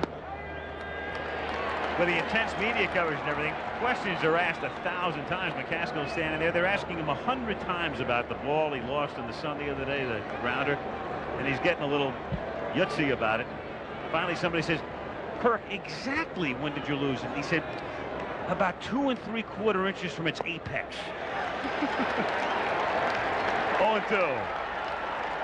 McCaskill's got a wonderful sense of humor. And we would see McCaskill on the mound Tuesday if we go to a game 6. Maybe we can get McCaskill to imitate Sammy Davis and Keith Jackson. We go back to Boston. As Kevin Bass did yesterday. I loved that bit. That was great. 0-2 pitch is grounded to the right side. Burleson stays with it over to Grich, and that's that for Boston. They strand Gedman, and at the end of 4.5, it's 2-1 Red Sox. Dave Henderson becomes the new Boston center fielder. When Tony Armas chased down that double by Doug DeCinces in the second inning, he was jarred as he hit the fence. He stayed in the game, but he has come out now, and the Red Sox go to Henderson, who's the better defensive outfielder. And they have the lead 2-1, but I suspect Tony would have stayed in for at least one more at-bat had he not been hurt. We'll try to get a report. Meanwhile, Gedman needs some extra time here to shake off the effects of getting hit by this errant pitch. Curveball that just bounces, stays down. Look, gets him right in the left, looks like calf area. Misses the shin guard. Boggs was limping after being a foul ball off his instep from last night. Because Armas has had so many leg problems this year, missed over 30 games last year, almost 60, which has really seems to have affected both his defensive posture and also his offensive abilities. from a home run hitting standpoint.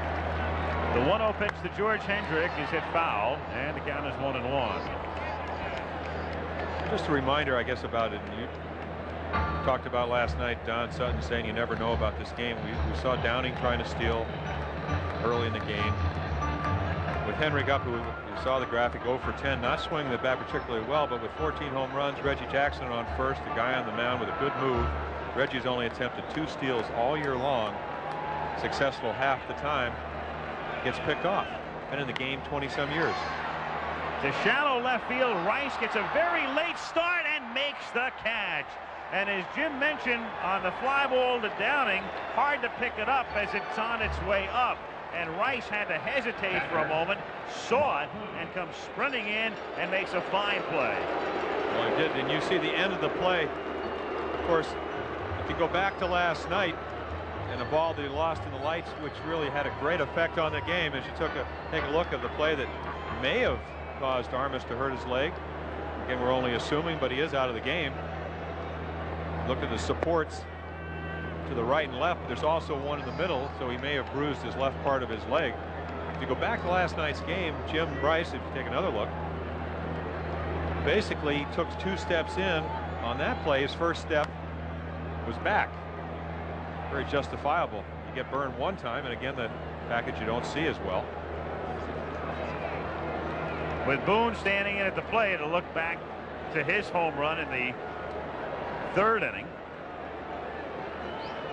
Right down the line and out of here. And he hits one into left field for a base hit. And Boone is 8 for 16 in the series. And a man who's just as hot, Pettis, is coming up. Funny game today in the sense that the catchers have been responsible for both runs.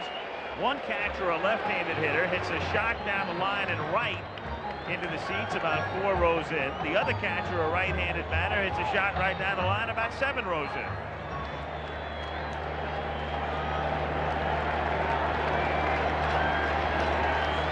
Two to 1 Boston.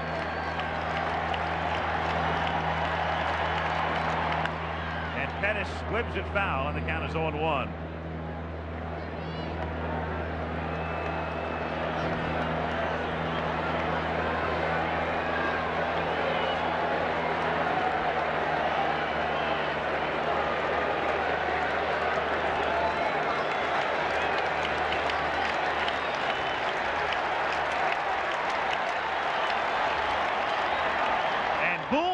Got picked off. Well, it tells you something about Hurst's move.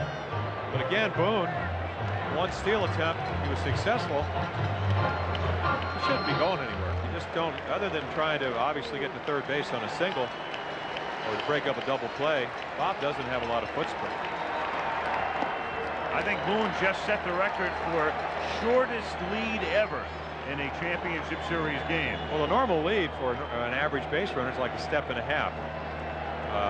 I think if Bob Boone had taken a step and a half, he would have been in foul territory. That's how short his league was to get back to the base. He's just tied his own record. To center and right to Henderson. And that's out number 2. So Boone remains at first, and now we go back to the top of the order in Burleson, who has grounded out and sacrificed.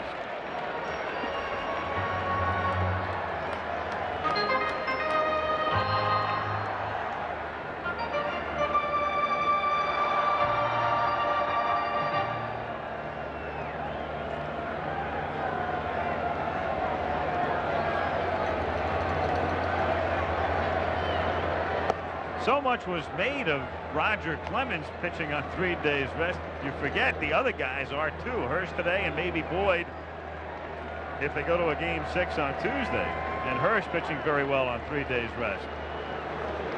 Well, again, he can do that. And talking to Don Drysdale before the game, he 44 starts one year pitching with only 3 days. Of course, again, he's done it all year. A couple of times with only 2 days rest. Similar thing that Mike Cuellar did for the Orioles many times. But again, you have to pitch. You don't go out there and throw the ball by guys. You try to make your pitches inside and out and get your breaking ball over.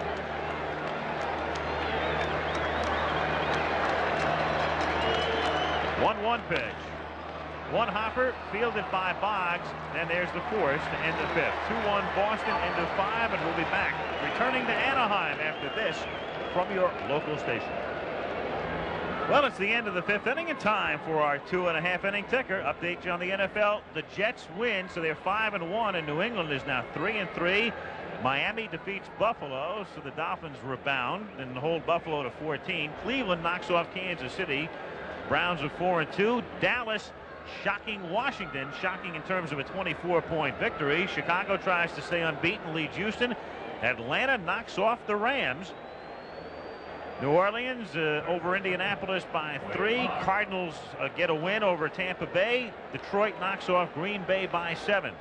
And Seattle leads the Raiders early. Philly and the Giants, no score. Minnesota, San Francisco tied early. Denver, San Diego tied early. Our 2.5 inning ticker for you. Boggs, 6th inning. 2-1 Boston. Takes a strike. Boggs, Barrett, and Buckner.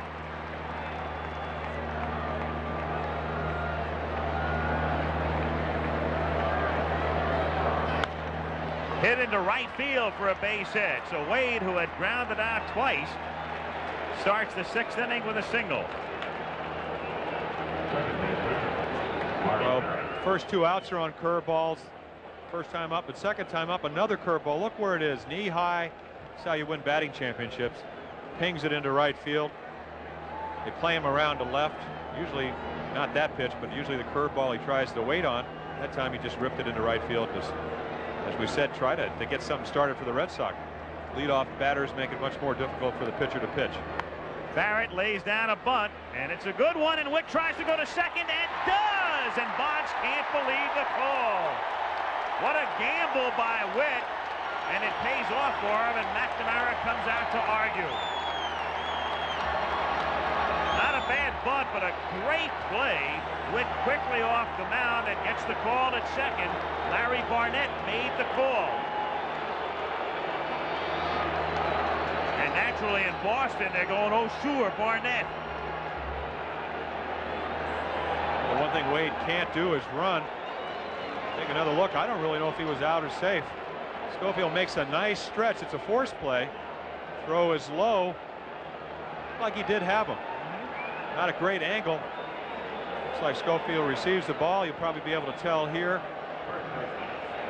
Again, it's a force play. All you have to do is catch the ball. Just a second before Barnett made the right call in my estimation. Yeah, it looks like it. It's also a headsy play by Witt. As you said, he got off the mound quickly, took one look. We talked about Boggs getting hit in the instep last night, limping around in batting practice. No doubt the difference between being safe and out. That and a great play by Witt. Buckner takes outside. 1 ball, no strikes.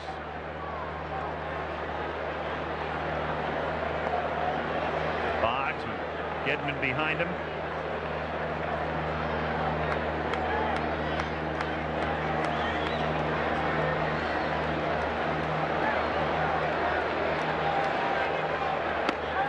Got the corner, and Buckner angry over the call.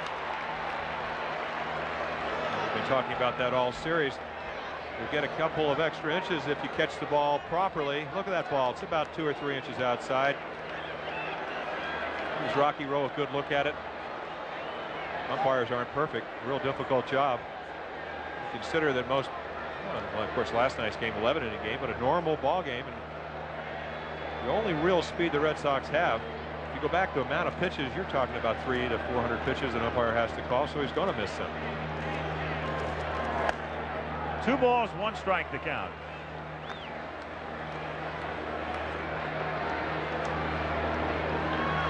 Again, Witt, a tall pitcher at 6'7".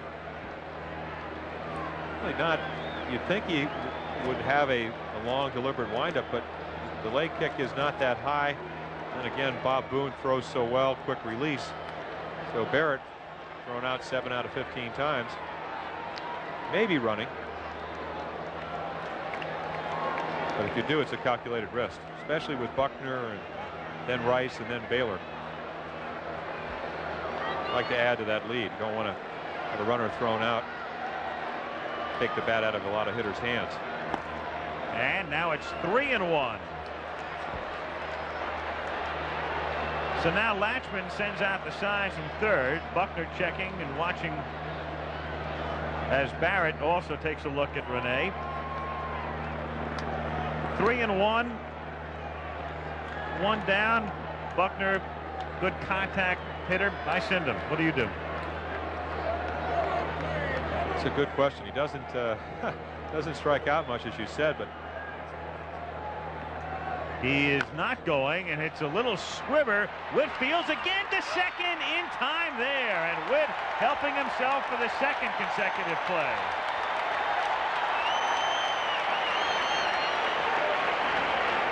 Again, getting off the mound so quickly and charging this slow hopper. Right there, he comes up. He can have a chance to look. He knows he has the out at first, just like he did on the bunt. Perfect throw. Got there in time. A little bit later, probably would have hit Barrett. If you're a shortstop, you want it right about waist high. And if he'd been set, the Red Sox would have had a man at second right now. Instead, a man at first and two down, and Rice, the batter, singled and struck out. 0-1. Normally, when you send a guy in that situation as a manager of the Red Sox, you'd be saying, do I think Witt is going to throw a strike? You would say so because he's a controlled pitcher. Do you think Buckner's going to hit the ball? Yes, because he's a contact hitter. So you're right. Create a situation when you send a runner moving the infielders. Rice, it's a high fly ball to right field. Hendrick backs up and nonchalantly makes the catch. And that's that for Boston as they waste the leadoff single by Boggs. Still 2-1 Red Sox in the middle of the sixth. Tonight, Game 4, National League Championship Series at Shea, Scott, and Fernandez, and Game 5, a day game tomorrow, 3 Eastern time from New York. Here in the bottom of the sixth inning, Schofield leads off. Schofield, Downing, and DeCinces with Boston ahead 2-1. The Red Sox trying to stay alive. The Angels trying to win the pennant. Liner caught by Owen. One shortstop lining to the other. One away. And that's the second time now that Schofield has had a line drive flagged down by a Boston infielder. Boggs robbed him of a hit in the third inning. Robbed him of a hit in the sense that he hit a shot even though Wade was right there. Schofield swinging the bat very well, but he's 0 for 3. Downing with a count 1-0.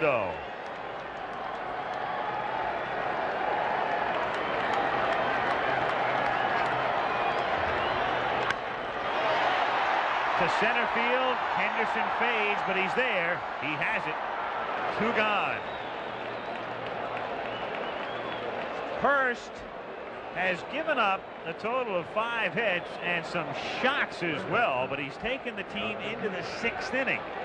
And you can't ask too much more of a starter. You want him to give you 6 or 7, except in this particular case with Giraldi having pitched last night and the night before as well. And we already talked about the rest of the bullpen.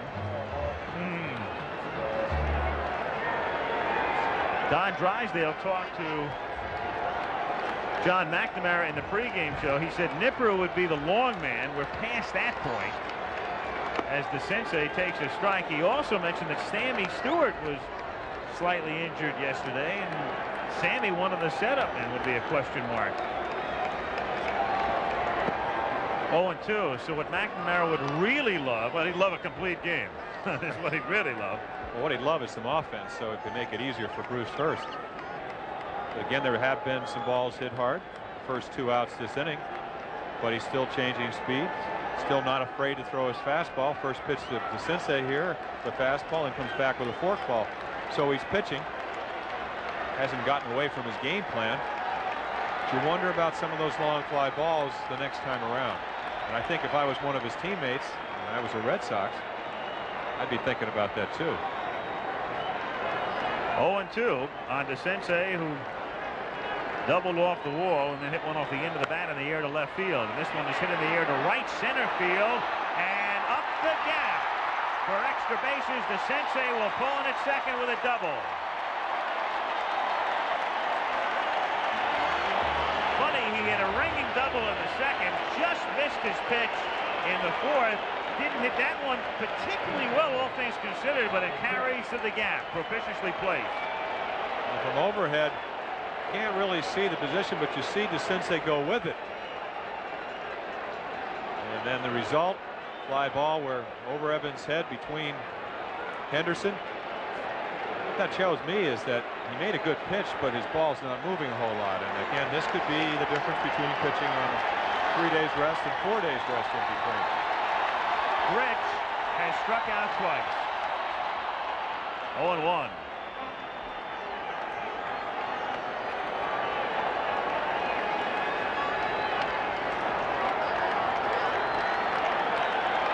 If you asked any pitcher, do you want to throw 95 and have your fastball straight, or do you rather throw 90 and have it move? They'd take the 90 with a movement. Breaking pitch, and Gedman took a piece of that one.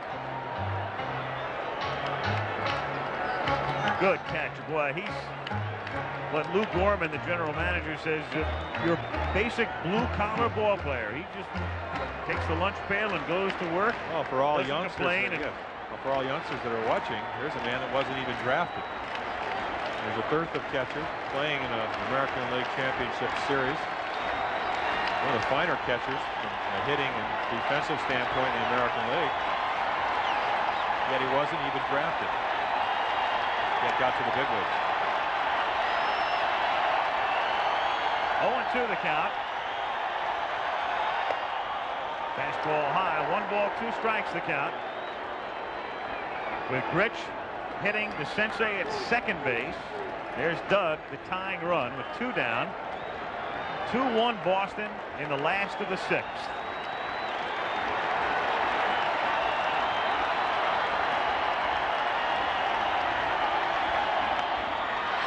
To center field and deep and carrying and gone. Boy, just off his glove for a home run.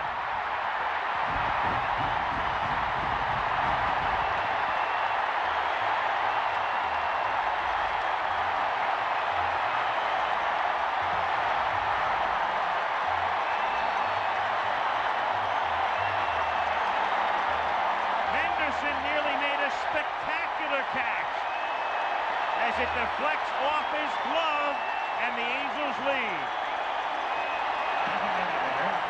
Reggie Jackson.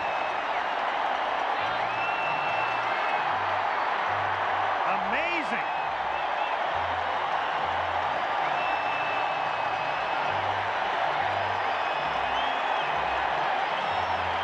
And it's a daytime home run in Anaheim. At night, it's in the park by 10 feet. Curtain call.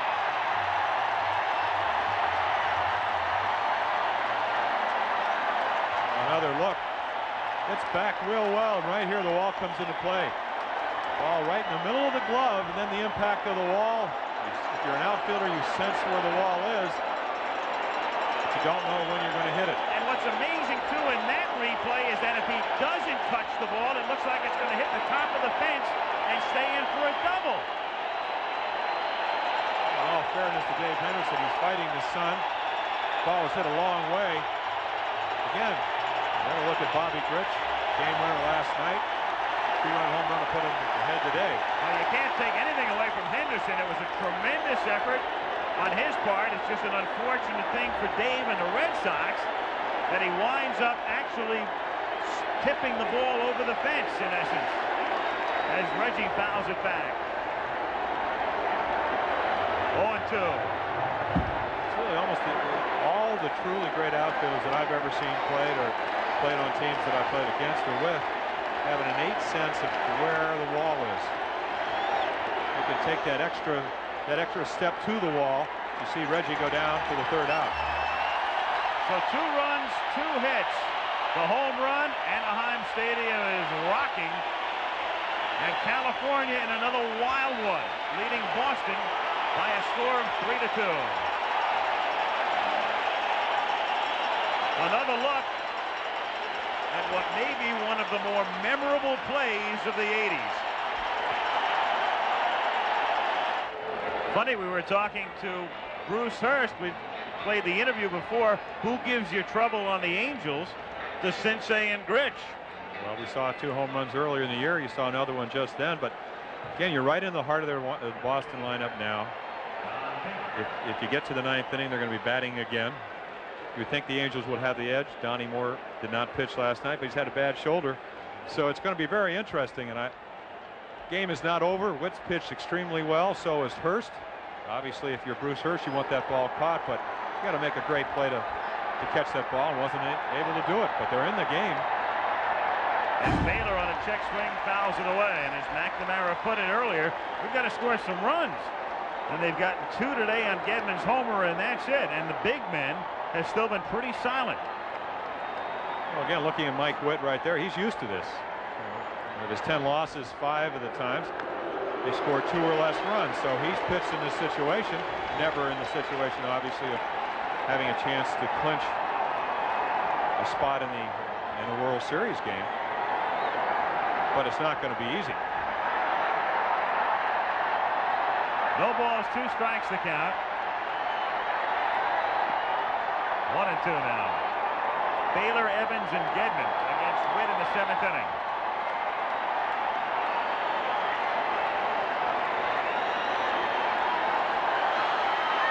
A wave at this point. 2-2. He loves to pitch here. 11 games here out of his 18, so he likes the mound, he likes the environment. Popped up. Burleson shielding, catching. 1 away.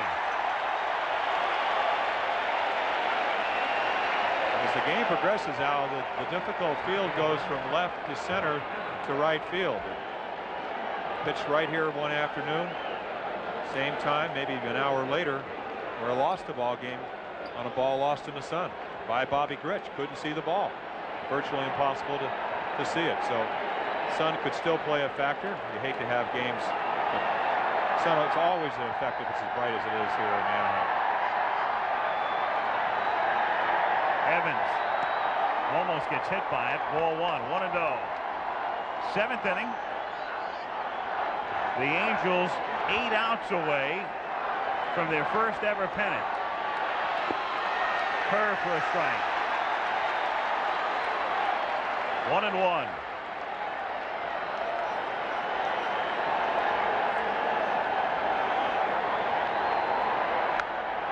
And that's popped up. And Boone has a play and has it. 2 down, and now the only man who has solved Witt today, Gedman. A 2-run homer and a ringing double. It was a ringing double. The home run, they're both on fastballs, and again, as we said, Witt, a curveball, fastball, changeup type of pitcher, has faith in it. First time he ripped it to right. Next time they tried to go away, and he hit a blast off the left center field wall. So let's see what he does this time. He hooked him. Trying to tie it.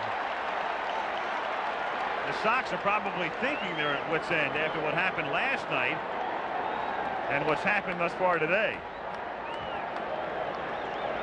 And the way it's happened. Ripped into right field. Boy, he's got the secret, doesn't he? Well, Homer, again, double, stinging single, and he's on with 2 out, and Henderson is coming up. and if we get another look at it, you'll just see they try to change the pattern. 2 fastballs for a double and a home run. They come back right here. He swung through a curveball in the first pitch. Watch his breaking ball right in the middle of the plate. Still have to hit it, and Gedman does. Look at that top hand come off the hand.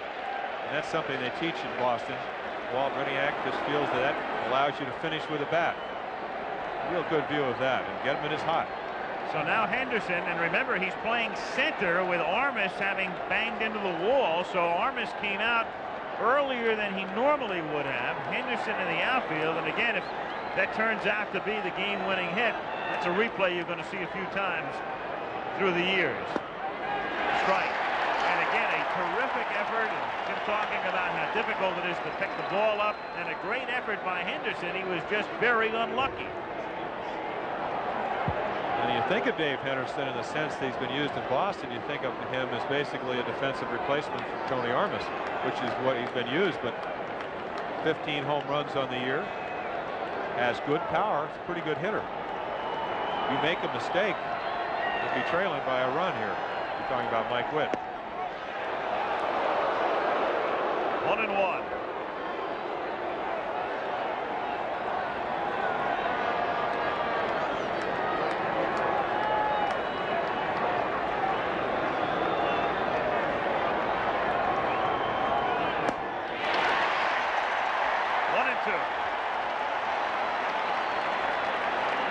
The most comforting thing, and I was in this position many times, is that you know in the 7th inning you can let it go because you do have a Donnie Moore standing behind you in the bullpen, a guy they've gone to all year long.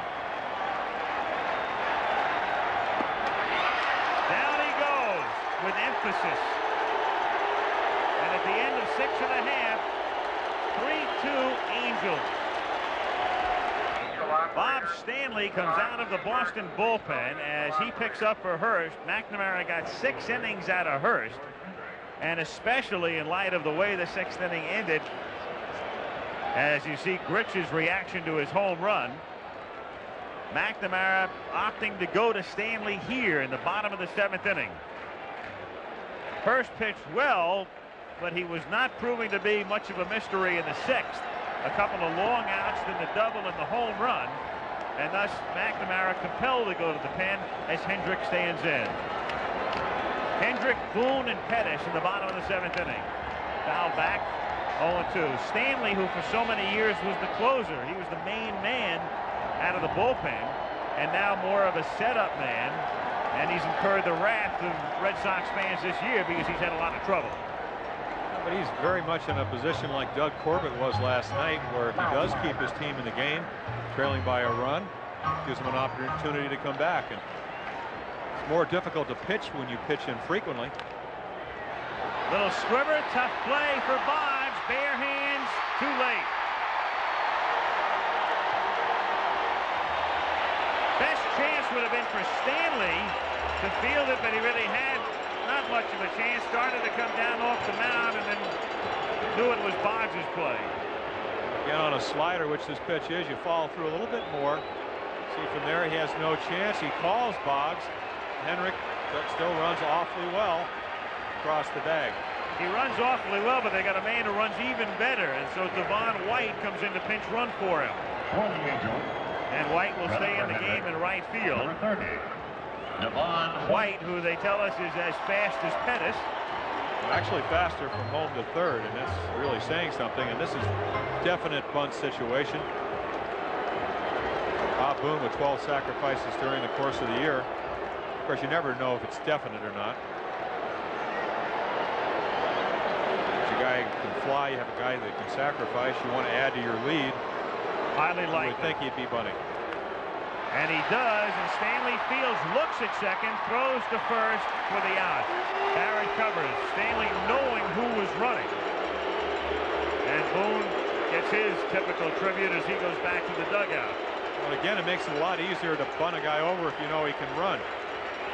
If that was a slow runner, Stanley took the look at second, would have taken the out at second. But White, with his excellent speed, without that, most likely would have had a force at second. Now Pettis, who has singled and flied out. 3-2 Angels, bottom of the 7th, 1 out. And Devon White, the runner at second.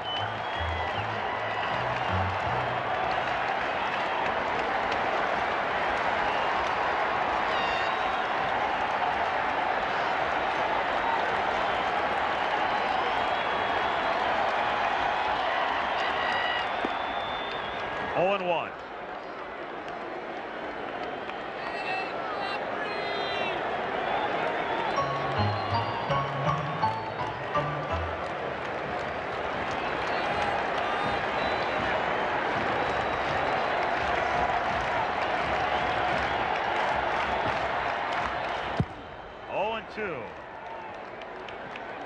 The Angels trying to win the pennant, a team that started in '61.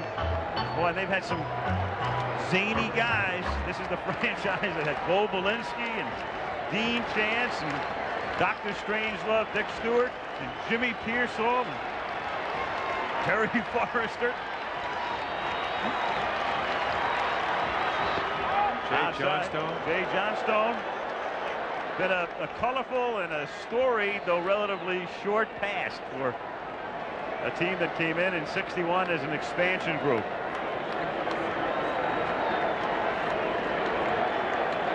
The guy Jose Cardinal. Yeah. Managed at the outset by Bill Rigney.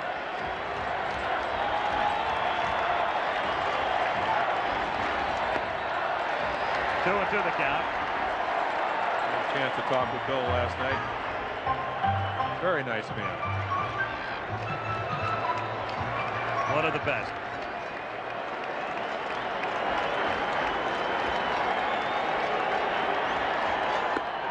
Offers, holds up. 3 and 2 the count. And talking to Pettis, I said, really a great series. He said, yes. He said, the one thing I'm learning to do is what I can do and what I can't. Struck out 125 times. He said, one thing I can't do is swing the ball up in the strike zone. I just can't hit it. I have to try to discipline myself. And he's been able to do that in this series. And Pettis is on. Stanley's been watching from the bullpen and knows that. 3 and 2, went with a palm ball and missed. So a little bit of respect for Mr. Pettis. Now Rob Wilfon will bat for Burleson. Wilfon, who had platooned all season with Grich at second, and will join around and Grich playing first today. Wilfon bats for the right-hand hitting second baseman Burleson with the righty on the mound right now. Done very well against Stanley through his career, as Mock, I'm sure, knows very well.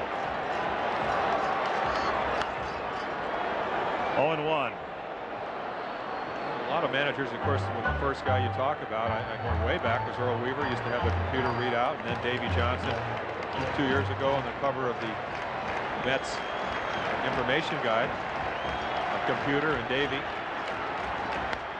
There's a chopper toward the middle and through off Barrett's glove. Being waved in is White. Pettis goes to third. Wilfong to second.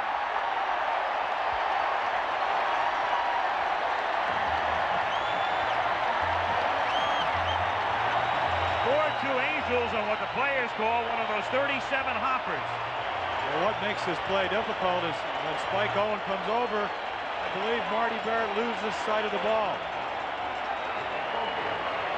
Tough play to make, especially if you don't try to backhand it. You're not trying to intimate that he should have made it. I think Owen just distract him.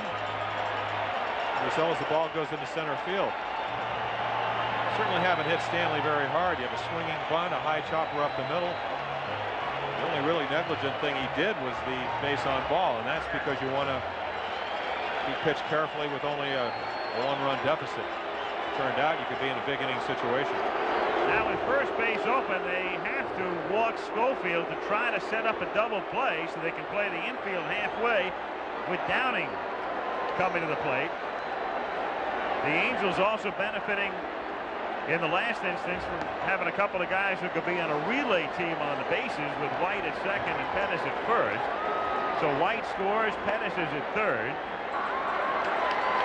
Wilfong is at second. And Schofield now at first, and Brian Downing comes to the plate. He's walked and flied to center twice.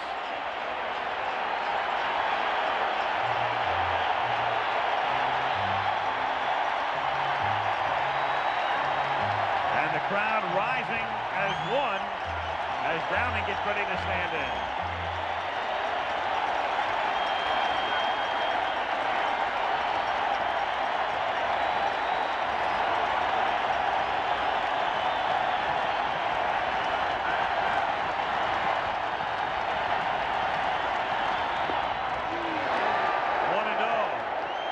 Take one for the club again here if he has to. Crowds the plate, and he wasn't necessarily in any hurry to get out of the way of that one. You can see the open stance, but his first move is with his left shoulder back towards the pitcher. And you can't pound that his fastball runs in on a right-hander, you're going to hit some batters. Now the pitching coach, Bill Fisher, goes to the mound just to get him calmed down, get him settled down. And again, a couple of squibers. The chopping single by Hendrick. The ground single by Wilfong. There was a sacrifice and a walk in between, and now Fisher trying to settle Stanley down with a count 2 balls and no strikes. When the Red Sox come up in the top of the 8th inning, Owen is due to lead off. Normally they'd go to the bench in this spot, so we'll probably see a pinch hitter, then Boggs and Barrett. Do you have him taking here, Al? That's the big question. 2-0? I think I do. The crowd is so into it. The Angels are right on the verge of really breaking it open.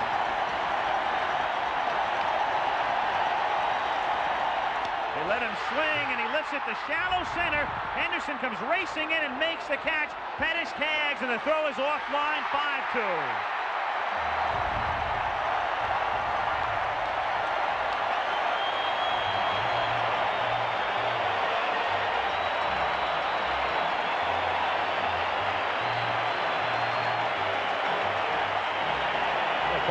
Fist trying to hit a fly ball. You know it'll score a run. A grounder might turn 2.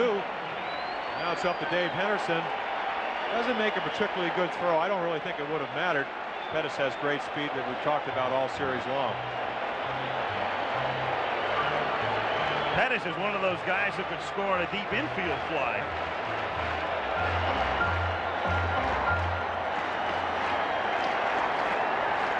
The Sensei now with runners at first and second. 2 down. 3-run Angel lead. They appeal at third. No. Red Sox hopeful at third base umpire McCoy would give them the call, contending that Pettis had left a little early. Fat chance of that call being made in these circumstances.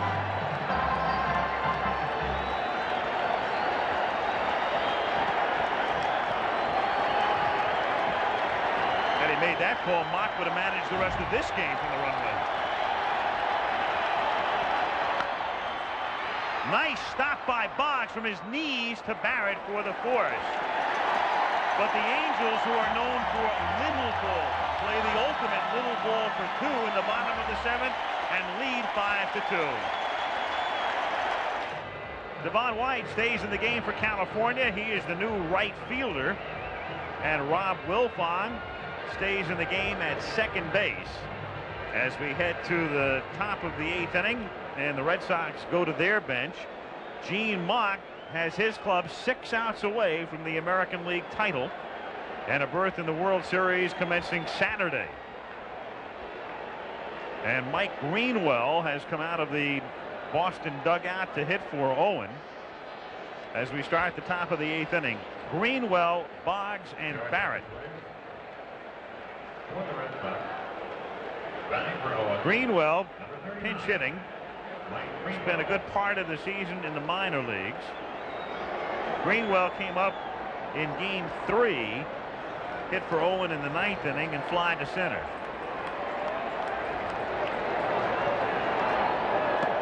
Mike Witt missing away, ball 1. 1-0. Good looking young hitter.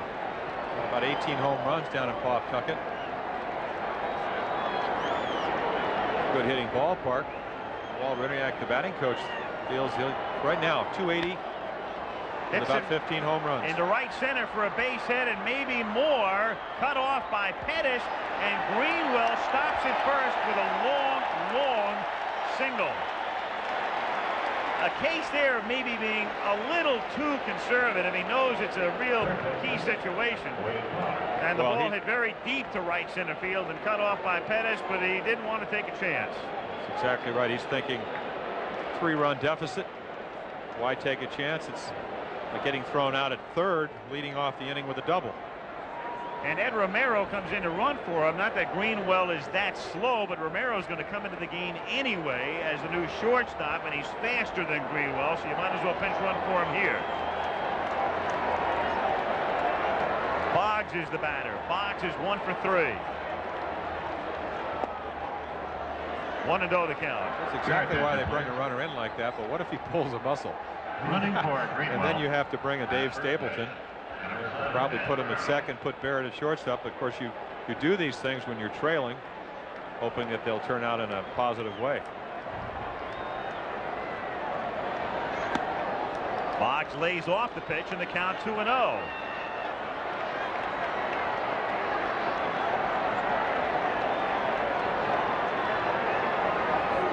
As we said, this is a type of game, if you lose your concentration at all, going right into the heart of the Red Sox lineup,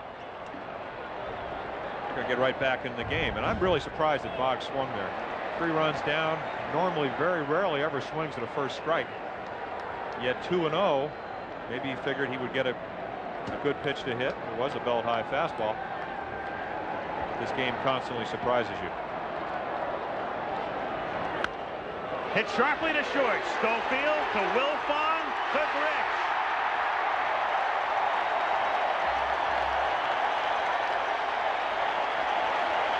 And what if Greenwell had gone to second base on that long single? Then there's no double play, obviously. A perfect double play ball. Schofield right in front of it. Wilfong, who just came in, over to Grich. Perfect. I mean, that's if you're going to talk about the tailor-made double play ball. It's hit by a guy that hurt his ankle the night before, can't run as well, hit sharply to one of the best fielding shortstops in the American League. Easy double play. Barrett has been silenced today. He is 0 for 3. Takes a strike. It is really an excruciating period of time right now for the Red Sox. What happened last night and what's taking place right now. And most excruciating of all for that man, John McNamara.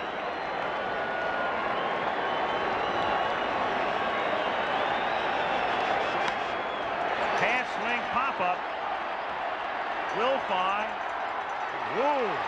He catches it, and the Angels are 3 outs away from the American League pennant as we go to the bottom of the 8th inning. 5-2 California in Game 5. And our 2.5 inning ticker: Jets win, Miami wins, Cleveland wins. Bringing the rest between pitches. Dallas beats Washington.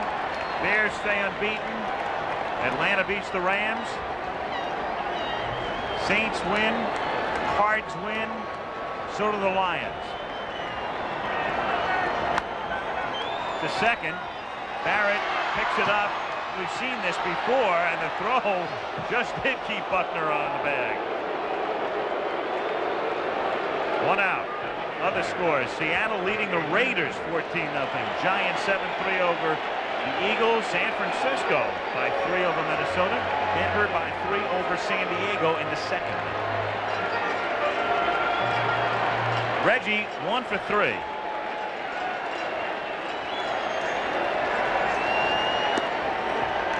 Strike, 0-1.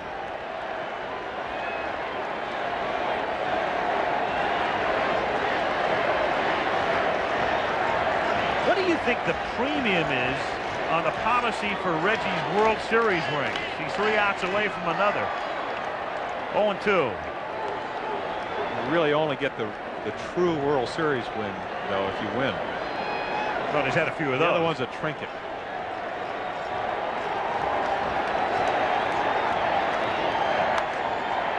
Still 0-2.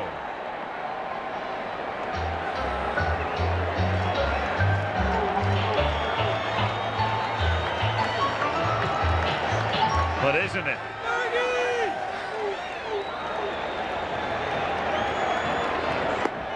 And called strike 3, and no protest from Reg.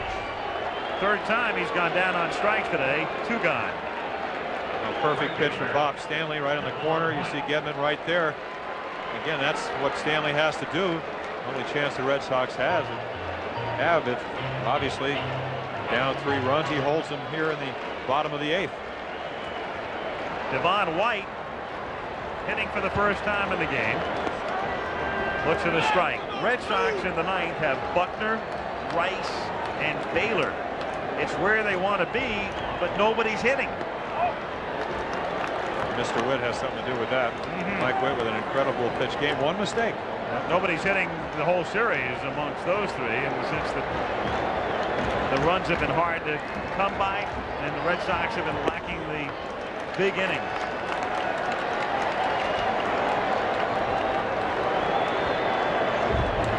Two and one.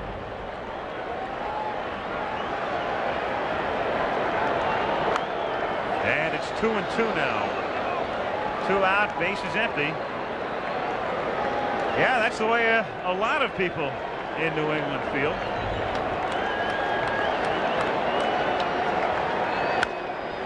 Toward the middle, base hit.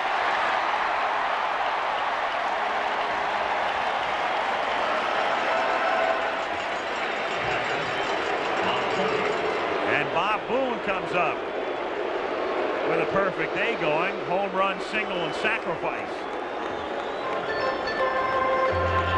Great series for Boone. Great series for Pettis. Great series for Witt. Not bad for DeCinces either. Grich has had some key hits. Schofield done a nice little job as well. It really is great as Boone has hit. I think the turning point of the the playoffs may have been that pickoff throw in the third game. Candelaria on the ropes, and then they got 3 hits and a walk. Picked off Baylor, held him to 1 run, and then last night Rupert Jones struggled defensively in the third game. In the fourth game, a great play on a double. White goes on a pitch out. The throw is there in time. Boy, I tell you, things aren't coming up roses for the Red Sox, but remember that man, if you will, no matter what happens. Mr. Gedman. It's a pitch out, granted, but it's a tremendous jump by White, and he can fly. And Gedman right there again. We go to the ninth. 5-2 California. In the second inning, Gedman's 2-run homer made it 2-0. Boone hit a homer to make it 2-1. Then in the sixth inning, Grich's 2-run homer, which is the key play of the game, off Henderson's glove. And then the little ball rally in the seventh inning, netting 2 more for the Angels, and they lead 5-2 as we go to the top of the ninth inning. Buckner, Rice, and Baylor, with Witt on the mound and security at the ready.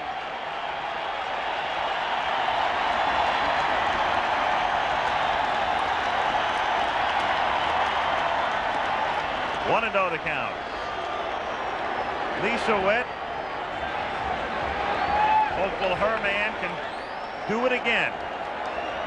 For him to do it again, he's going to have to throw strikes. I would assume that Boston would be taking, something that Buckner doesn't do very often. See him right there. Do something to distract Witt. A lot of times it's more difficult to throw a strike when you know they're not swinging than when you know they are. Start aiming the ball, doing things that you don't normally do, and you get out of rhythm. 2-1.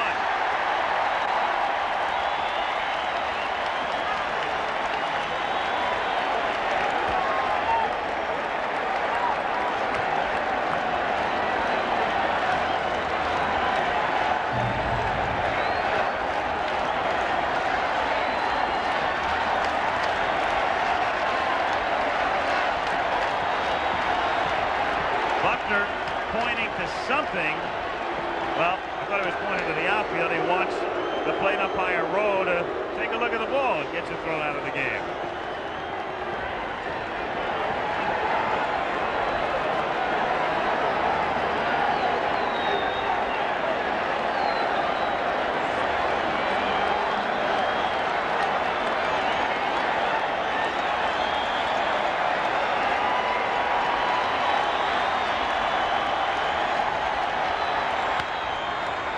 Toward the middle and by the diving Schofield, who just missed it. And Buckner is really hurting. I mean, that's hobble with a capital H down to first base. And they're going to have to pinch run for him, and Dave Stapleton's coming out of the dugout. Another look. Witt wants to throw a strike. Schofield, knowing that Buckner can't run, if he does come up with the ball, will most likely have a play. Running for Buckner, number 11. Billy Bucks hobbling back the dugout, having done what he's done so often during his career. Get on base. Over 2,500 hits. So again, the Red Sox are right where they want to be. Man at first and nobody out with Rice and then Baylor and then Evans.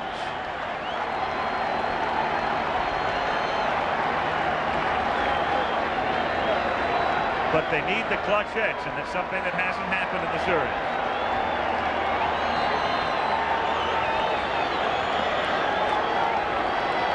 To California, and Donnie Moore throws in the bullpen, and Gary Lucas as well.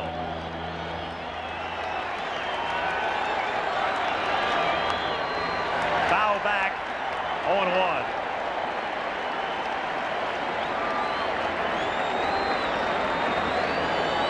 Normally down by 3 and not having the tying run at the plate, you would take a pitch, but Witt hasn't walked anybody. So you might as well swing it if you think you can hit it. Count is 0-2. Also, Rice, as you said, they're not hitting particularly well in this series. Is a high average hitter. If you take the bat out of his hand and make him take a strike, you lessen the chance of him getting a base hit. He's a very aggressive hitter up the plate. Stapleton at first base, and Grich playing behind him.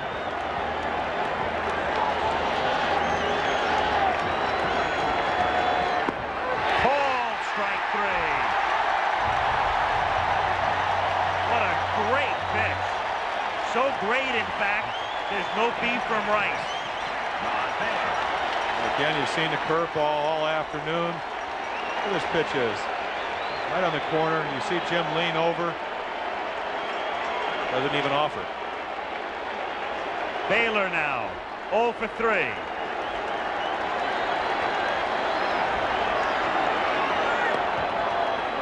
One and 0 the count.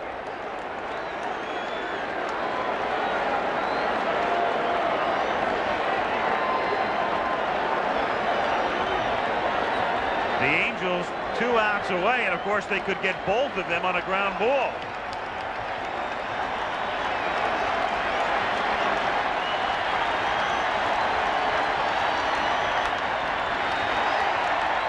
One and 1.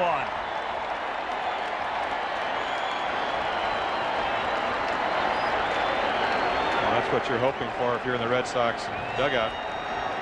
You want a base hit. But if you do make an out, you want it not to be a grounder for a double play. Keep the inning alive.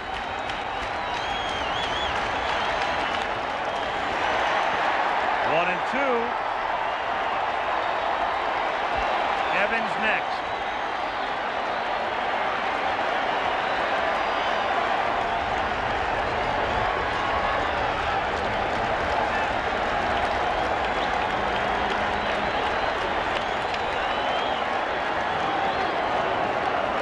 Rocky Rose spots something in the outfield. I think it's a banner.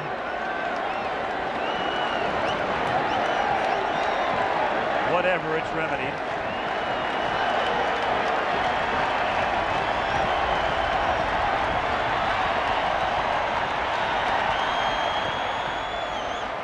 Two and 2.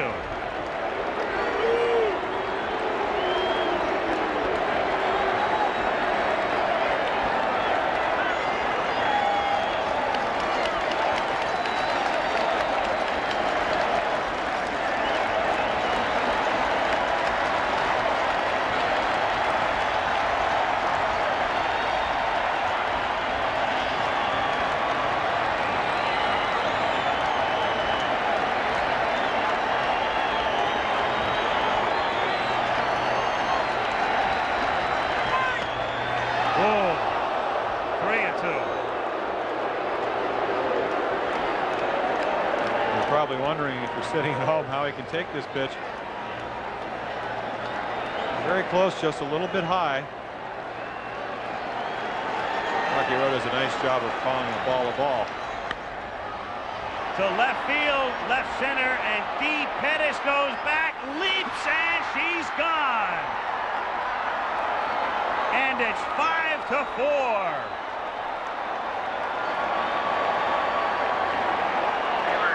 Don Baylor hits one out.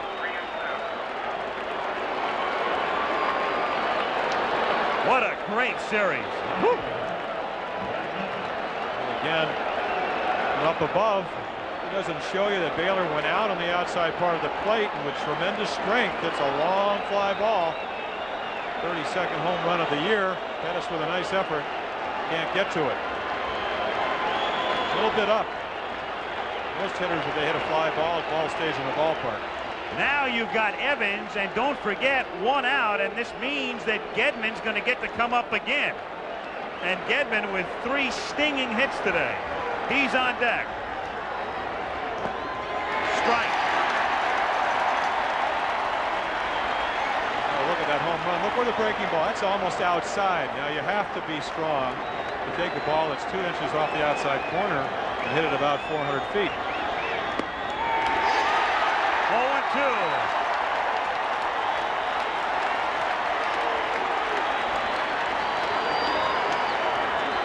The more interesting thought is, if you do get Evans out, 3 for 3, do you bring in Lucas to face Gedman? We know he'll be in if Evans gets on. Popped up. The sensei calls. 1 out to go.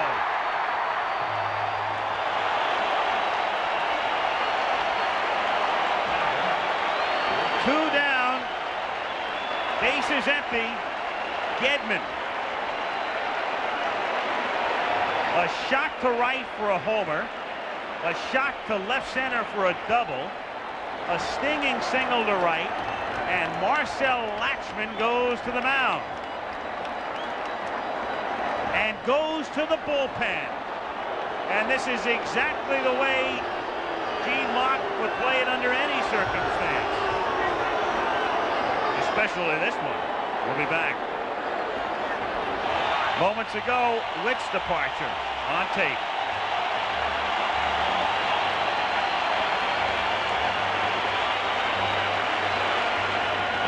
And Gene Mott, who has to manage logically and not with his emotions, brought Lucas into the game last night to face one batter, Gedman. He struck him out. Here's Gedman. 2 out, 9th inning. 5-4 California.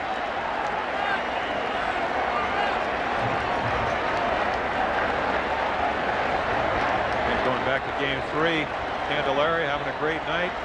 2 hits, Gedman got them both to left field. So not an automatic out just because of the lefty versus lefty matchup. Look out. Ooh, got hit on the hand on a pitch in on him. So Lucas comes in to face one guy because now you've got Henderson, and Gedman gets hit by the pitch. Center fielder. And now Henderson's coming up with Moore in the bullpen, and that's going to do it for Lucas. Looks like right up high off the right arm. A tendency to overthrow when you come in a pressure situation, you hit a batter. And the drama keeps building. Here comes Moore. We can tell you 7 Eastern time tonight, a special, the Collapsed Summit. Peter Jennings hosting from Iceland on ABC.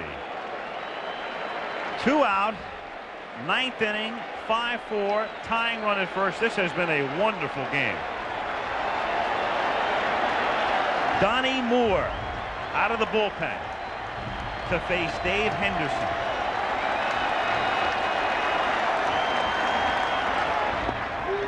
One and oh. And Moore, their ace, bothered by shoulder problems, throwing 95 miles per hour the other night with a great slider and an excellent forkball. In there. They're 2 strikes away. 1-1.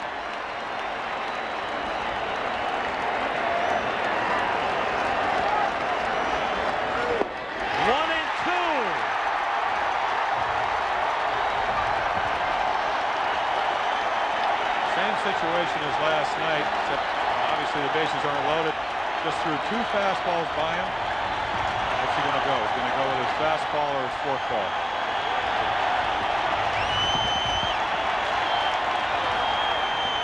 Two and two. Fastball.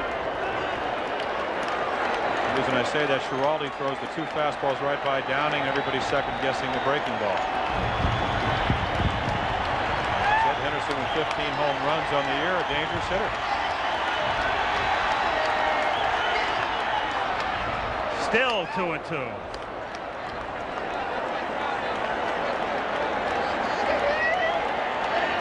And Boone to the mound now.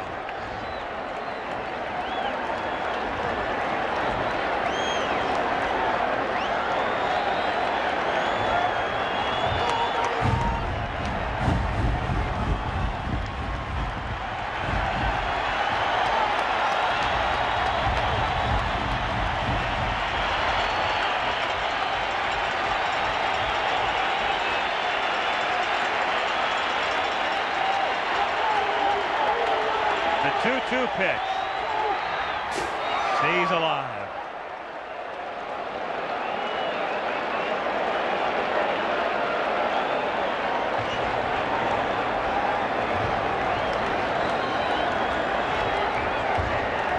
It's a long way from Seattle.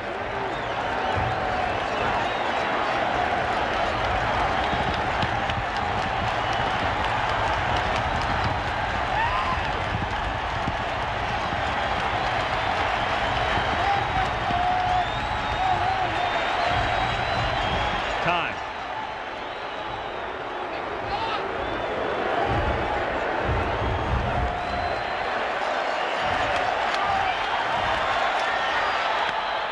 To left field and deep and down he goes back and it's gone. Unbelievable.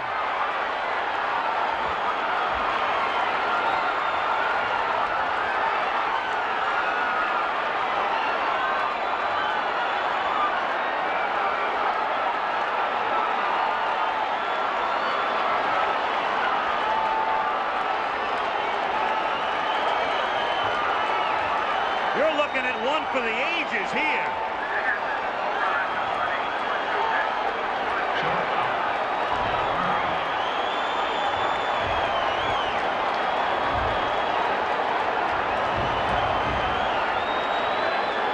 Astonishing. Romero swinging and missing.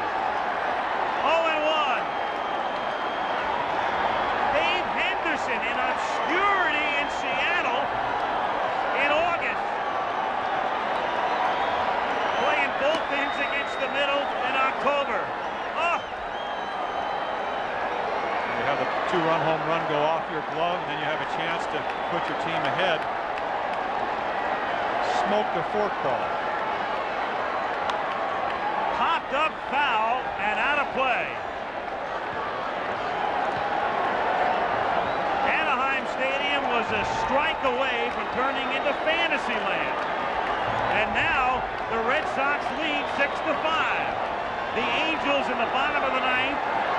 Boone, Pettis, and Wolfond. 2-2.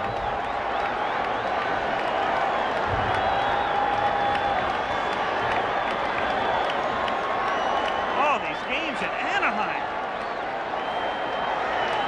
Unbelievable. In the gap toward right center field, racing over his White, makes the catch on the run. But the Red Sox get 4 in the ninth on a pair of two-run homers by Taylor and Henderson. And the Angels come up in the bottom of the ninth with Boston on top 6-5.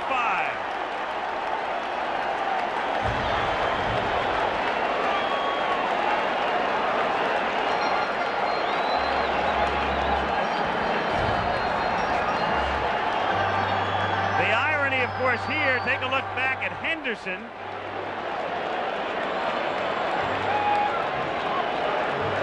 Deflecting the ball over the fence for a home run. The play of the series. And then 2 out and 2 strikes. And out of there. In the bottom of the top of the ninth inning. Oh.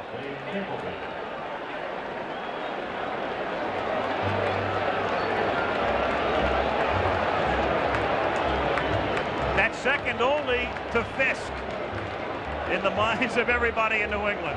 Oh, just astonishing.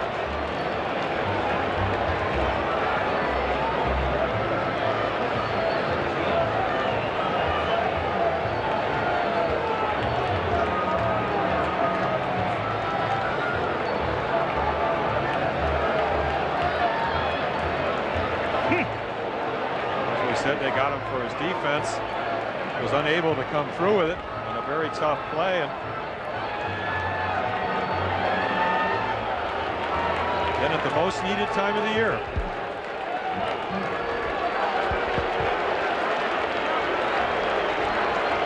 A look at the home run. 2 fastballs by him, a fork ball, very similar to what happened in New York yesterday. Lenny Dykstra off Dave Smith. Fork ball for a 2-run home run to win. This one doesn't win it, but it puts him ahead.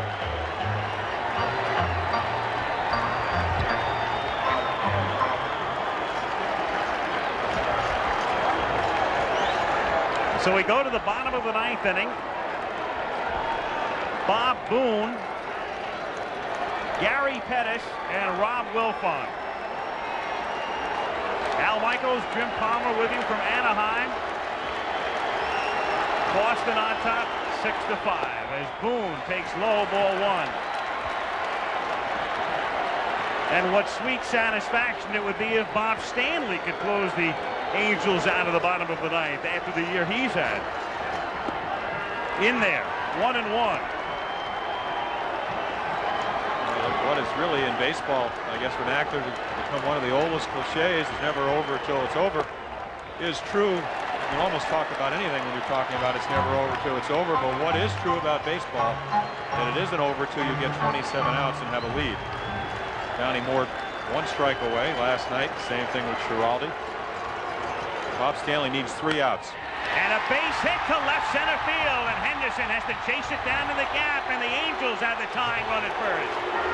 Boone, Boone, Boone. A perfect day for Bob. And Rupert Jones, so they'll root for Roop and Boone for Boone as he comes off. Rupert Jones is the tying run at first base. Rupert Jones running for Boone.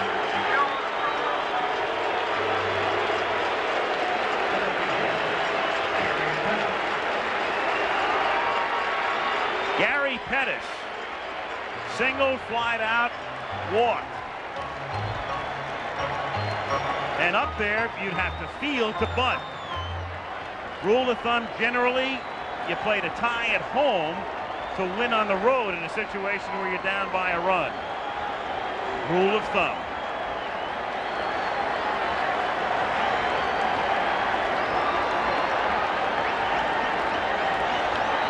Pettis a good bunter, but also great speed, so it makes the defensive a bunt a little bit more difficult. Stapleton at first instead of Buckner. We have Romero at short instead of Owen. Outside, ball 1. 1-0.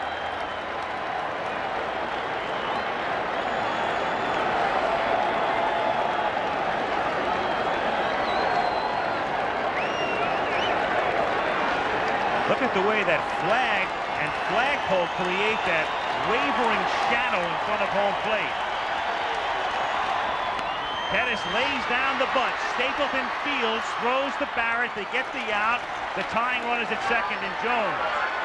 1 away here in the bottom of the 9th inning.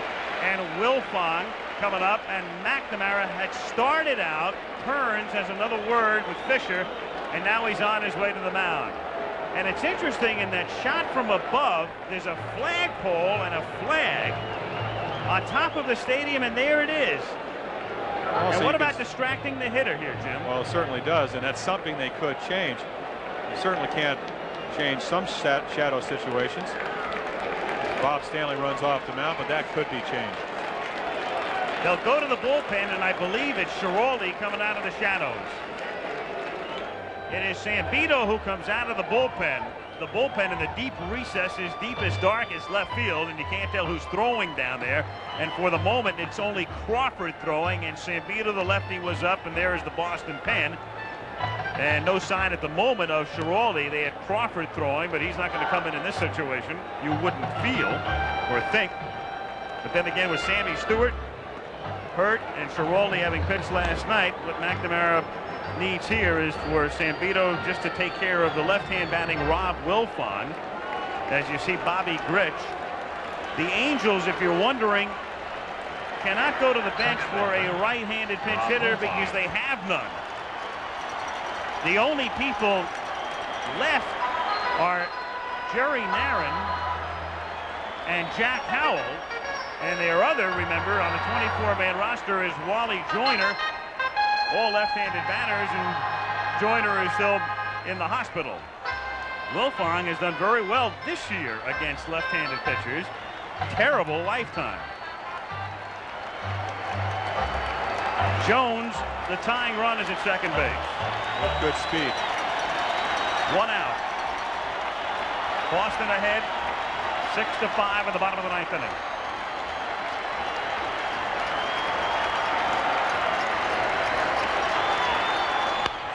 Hit sharply by Barrett for a base hit. Evans can throw. Jones is coming home. The throw home is there. No, he's safe.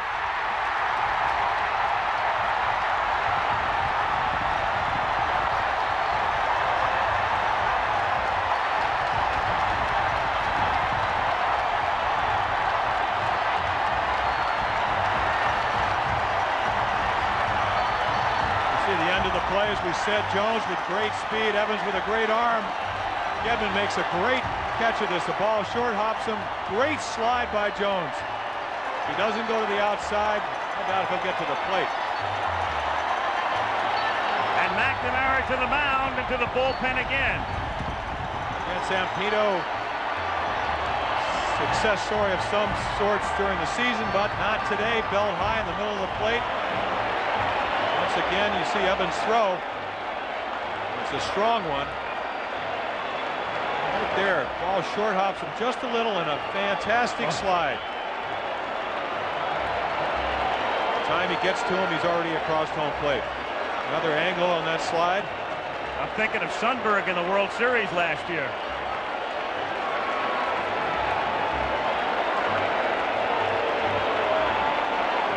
Again, as we said, the throw short hopped him, so he can't bounce a little bit early. He might have been able to get a little bit earlier. Another angle. Ball bounces up a little bit. Right there, he's trying to get control of it. And Jones with a great slide. Now the Red Sox are faced with a dilemma in which Steve Crawford, who has not pitched in this series, who is only eligible for the playoffs because Seaver wasn't. Seaver was the choice. Here he comes into a situation in the 9th inning, and I guess what we're being told here is that Stewart can pitch, and the last 2 nights, especially last night, have just taken too much out of Schiraldi. That's definitely the message I'm getting. Sammy Stewart with 12 innings in postseason play, never been scored on. Apparently, from what we heard, was hit with a line drive, or again, we don't know what the injury is in the pregame practices yesterday. Crawford on the disabled list on July 18th when they called up Calvin Schiraldi. The reason that Schiraldi came to the big leagues back in September, and as you said, because of the injury to Seaver, is on the active roster. Hurt his shoulder, which is what the disabling injury was. Dick Schofield 0 for 3 plus an intentional walk. So the winning run at first base. The pennant is at first base. Wilfon. Steve Crawford, who last picked last Sunday against the Yankees. 0-1. The one thing that Steve Crawford has always been able to do is throw hard. What's gotten him into trouble is a little bit of wildness. Fastball slider pitcher, and really right here, he gets the ball over, there's a good chance of being successful. Shadows are just about to home plate. Really don't affect the situation yet.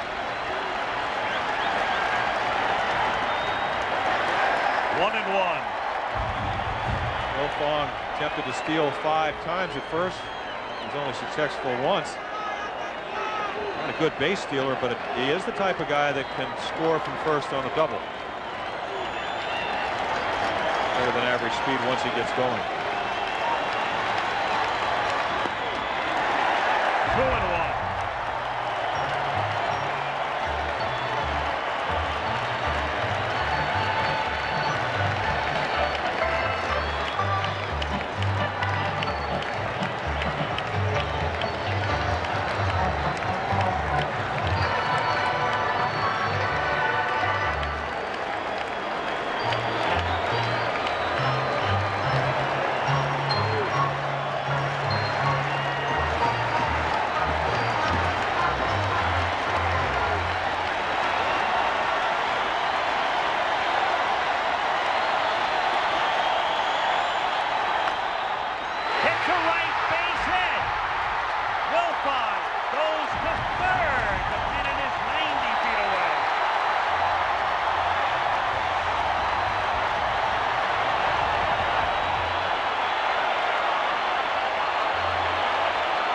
Schofield really uses the bat well. His average has gone from 193 to 219 this year, 248. Ins, outs, inside outs it.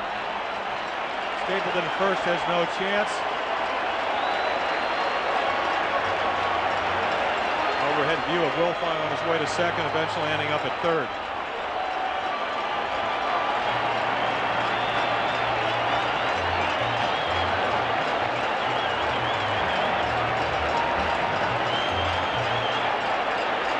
Situations, even though the double play is in order with your middle infielders, you don't play back. You have to play in. They may even walk the bases loaded, which is what they're going to do. And that's what they'll do. Setting up the force at home, and the sensei coming up. It also sets up, and it's one thing that I hated to do in a base loaded situation, it sets up a situation if you do get behind a hitter, you have to throw a strike. And it sets up a situation where you have to throw a strike, and it's a man who hasn't been out to the mound in 7 days and has pitched so sparingly in the last couple of months. So they're loaded up. 1 out.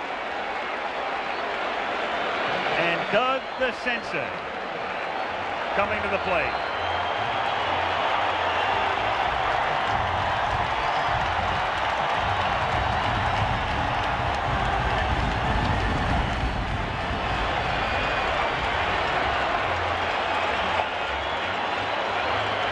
Infield in, outfield in.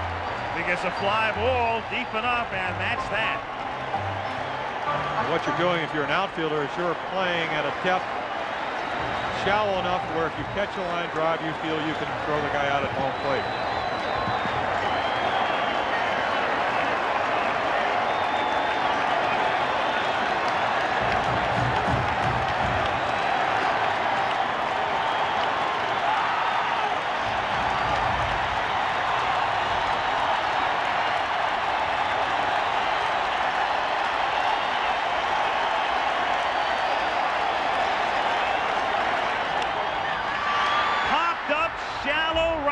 Wilfonger's tagging, but it's just a shallow fly ball. Evans makes the catch, and they can't take the chance.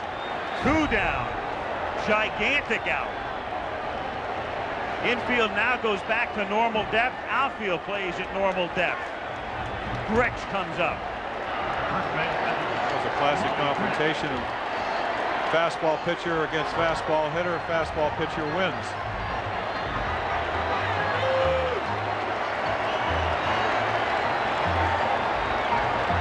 Grich, who hit the home run off Henderson's glove.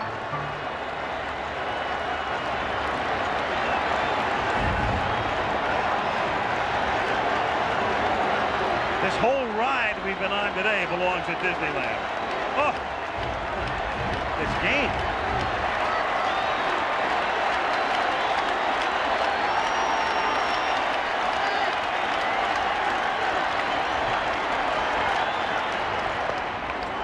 One and done. Grich pointing toward the outfield, some reflection or something out there. Just another look at that pitch. Ball runs a little bit inside.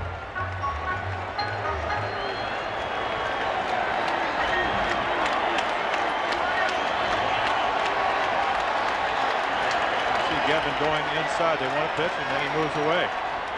Ball 2.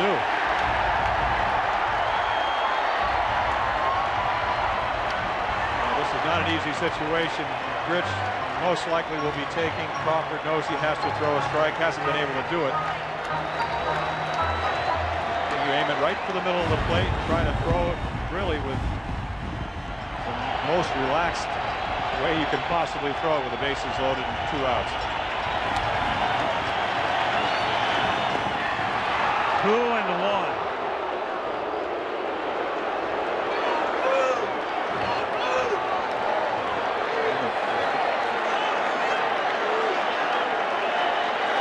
Two and barely 1.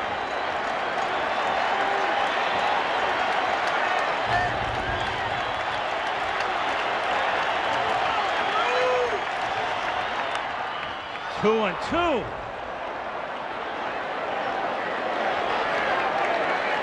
Pennant there. Wolfox.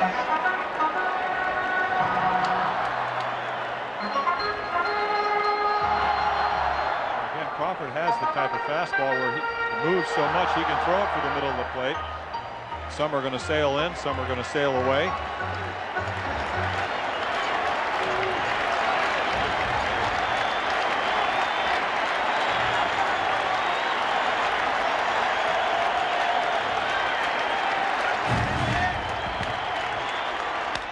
Broken bat caught by Crawford. We go to the 10th if you can take it.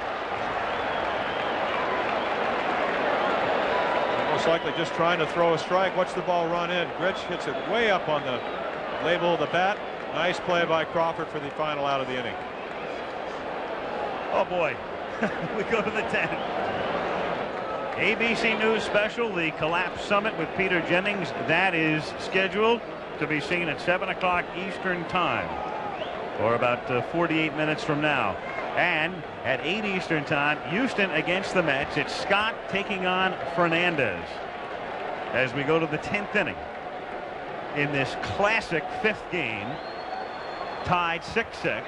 Boggs, Barrett, and Stapleton, with Buckner out of the game, facing Moore and a new catcher for the Angels, Jerry Narron. And time was called before Moore delivers.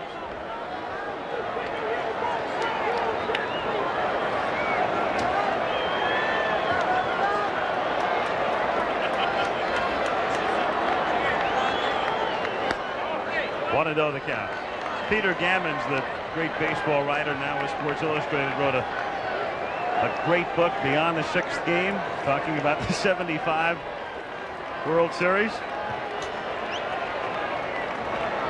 We're ready for the sequel, Beyond the 5th Game. 2-0 the count.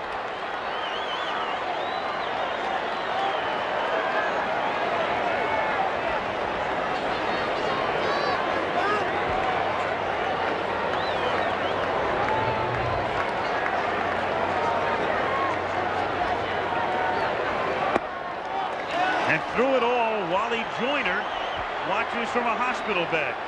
But they think he's ready to play Tuesday, as he's responded well to the antibiotics, if there is a Tuesday. Well, there'll be your Tuesday, of course, but will it be in Fenway? 3-1.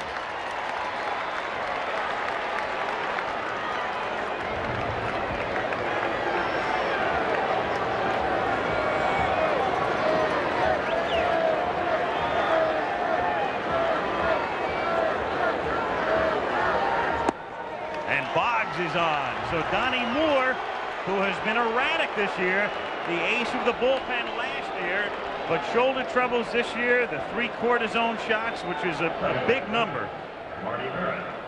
1 is a big number for a pitcher. To some, yes.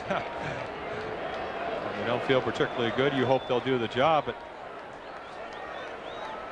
obviously a bunt situation. Also, Marty Barrett handles the bat so well.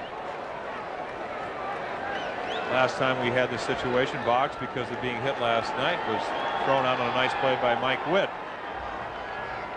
So a lot of things can happen. Barrett at the plate. Bunts toward first. Grich goes to second in time there. So Barrett lays it down, but the Angels execute perfectly, and Boggs is again thrown out at second base. Not a particularly good bunt, a little bit too hard. Again, Bobby Grich comes in, knows the bunt is on. Pick up and a strong throw to second to get Boggs the lead runner. Again, as you said, has to be executed perfect, or you have the first and second situation, nobody out. Now Stapleton, who came up only 39 times all season.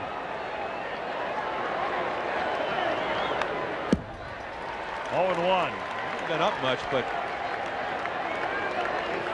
Moore, who really mystified me with the pitch to Henderson, he threw him 2 fastballs right by him that Dave just had barely had a chance to get his bat on it, and then went to the fork ball, and he hammered it for the home run. So with Stapleton, he's a good hit and run man. And you have Barrett, who can run it first, 15 stolen bases. May not steal in this situation, but if you're John McNamara, you want to maybe have some infielders moving and make something happen. Barrett at first. 1 and 1. You know who leads off for the Angels in the bottom of the 10th? Reggie. Who wrote this script?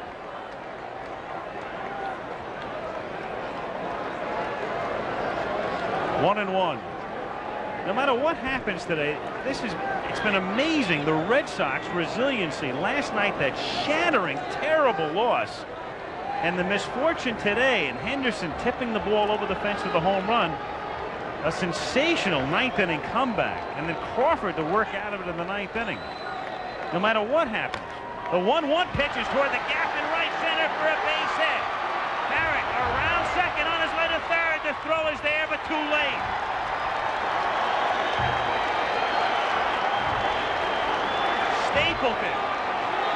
Stapleton of the 128 average with a single to right. A strong throw from White and right. Barrett with good speed gets in under the tag. In a situation where you really don't know how well Moore's shoulder is, how well he's throwing. You take a look from up above. Strong throw. He can afford to do this because he just about hits the cutoff man, and if you don't get the out in third, you're in a position to keep the runner at first and keep the double play in order. Rice not hitting very well during the championship series, but .324 in the year. And he hits a ground into short, and Schofield shovels to second and back to first. Double play. And Rice, who's hitting to $1 million in his career, but had cut down during the regular season, hits into 1 at this time. And now to the bottom of the 10th. This crowd is wrung out. I mean, they are wrung out.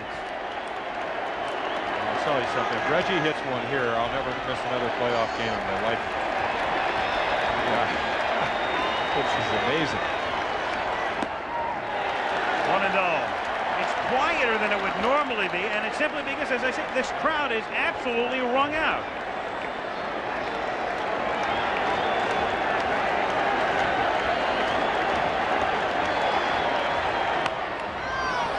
Fouled back, out of play. 1-1.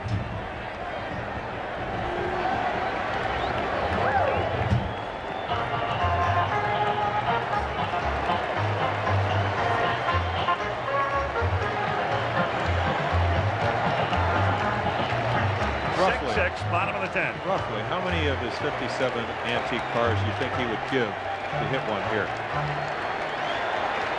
Knowing Reggie as well as you do. He's a man made for these moments. And vice versa.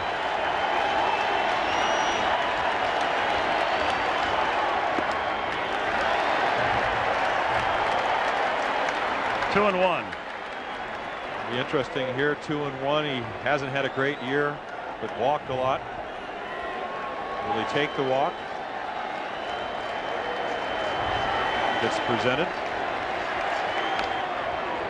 2-2.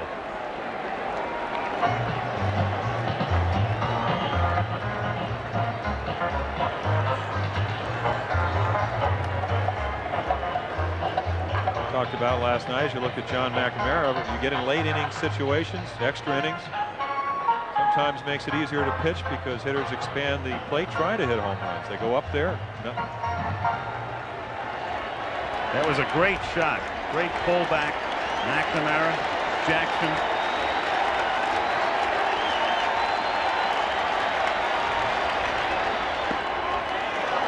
Three and two. Now look how far Gedman is outside, and he hits his glove, but you got to give Rocky Road some credit. From this angle, it looks like the ball is just a shade off the corner. Tried to cheat a little, didn't get the call. 3-2 to Jackson. Hit on the ground down to Barrett. Gathers it, throws him out. So Reggie is most of the season in the minor leagues.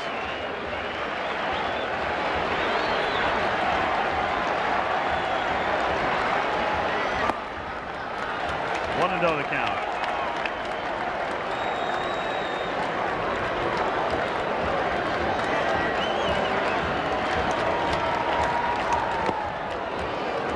One and one.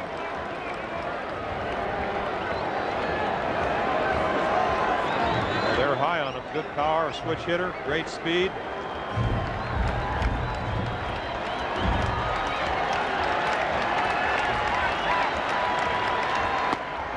He thought about laying one down and takes a strike in the count 1-2.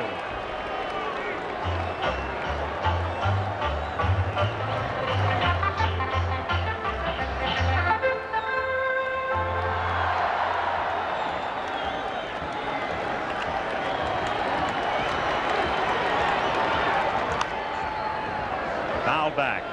White spending the year at Edmonton. 14 home runs. First time since '69, 2 consecutive games into extra innings, and that was the first ever ALCS, Baltimore and Minnesota.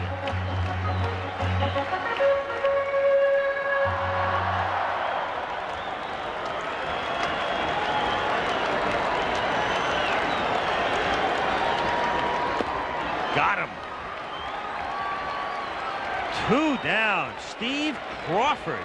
Boy, this is why not only is this game, the whole game itself, so great, and why so many of us love this sport, but Steve Crawford, who only appears here today because Seaver's knee doesn't respond in the least likely of situations.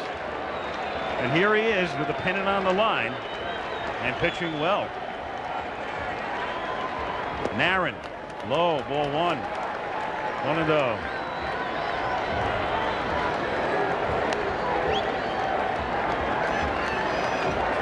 Two out, bases empty.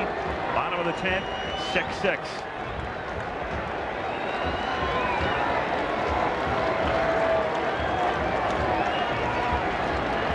If you're just tuning in, too bad.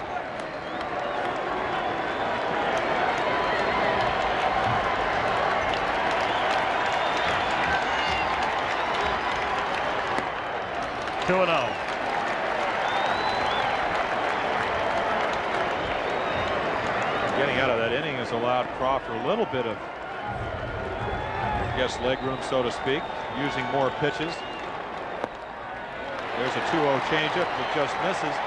Seen the curveball, seen the fastball, so you come in, bases loaded, winning run on third base, and you go 2-0. pretty much have to throw something you can get over. Now he's using all his pitches. The shadows have crept out between the pitcher and the hitter. And he walks Narron. So Narron carrying the pennant in his back pocket. Trots down to first base, and Gary Pettis having a great series coming up.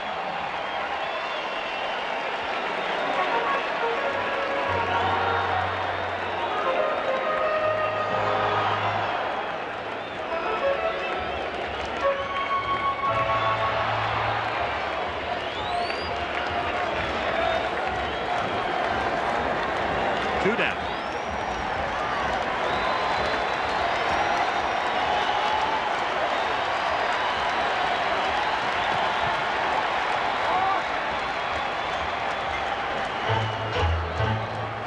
Time was called. Stapleton wanted to get Crawford's attention to tell him he was going to play behind the runner. Well, not only that, all the Boston outfielders a couple of steps deeper. 2 outs. Winning run on first, even though Narron doesn't run that well. Once the ball hit in front of you. 1-0.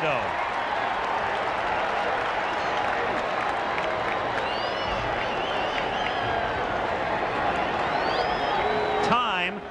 Bill Fisher will go to the mound. Time call. Fish going to the mound. Again, we mentioned it the other day on the subject of control, and since Crawford has now thrown 5 consecutive out of the strike zone, there is no better master than a very likable pitching coach with the Red Sox, who holds the major league record at 84 1/3 consecutive innings without a walk. Now in the bullpen, activity now for the Red Sox as Tim Lawler gets up, the left-hander. And Lawler throwing in case McNamara wants to bring him in to face, you tell me, Wilfon? I guess. Did that last time in 1 pitch. I can't imagine for a base hit. I can't imagine bringing Lawler in.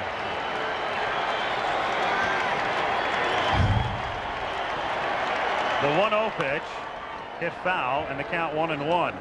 Interesting too that Schiraldi has not gotten up because he pitched Friday, and then last night he was on the mound. Schiraldi working the 9th, 10th, and 11th. We do have a pitcher out there with a lot of experience on the right-hand side, Al Nipper. McNamara said that he thought he would go to him early. The 1-1 pitch. 1-2. Another reason with Schiraldi is the crowd barks about the call. And unless it's something physical that I'm not aware of, McNamara too could be thinking, hey, he's got a brilliant young prospect in Schiraldi who was just shattered by what happened last night. And if you came in and you lost this one, that's something that could linger for a long, long, long time. Just some food for thought.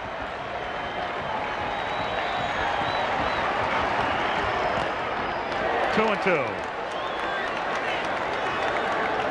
Narron at first base. 2 down.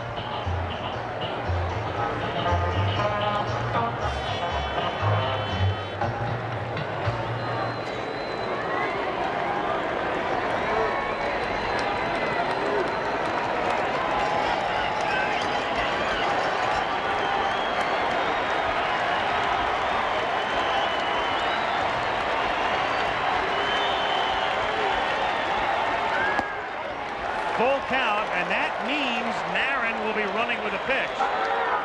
And that could be a significant factor on anything hit to a gap. Also, as a pitcher, you want to throw a strike here. You take a little bit longer to release the ball. It gives Narron an extra step or two, and sometimes it does make a difference between attempting to score and holding up at third.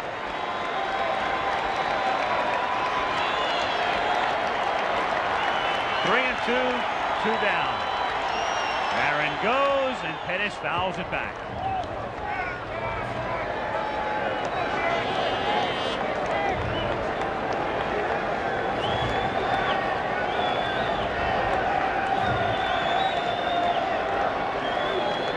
how things sort of calm down and slow down in these situations, and everybody tries to keep cool, stay together.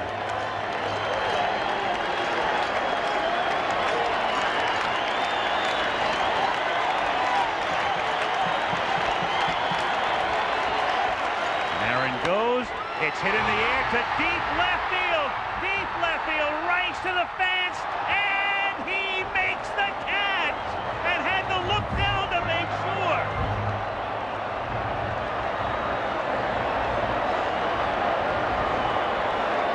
Film at 11, and the highlights will last until 1:30.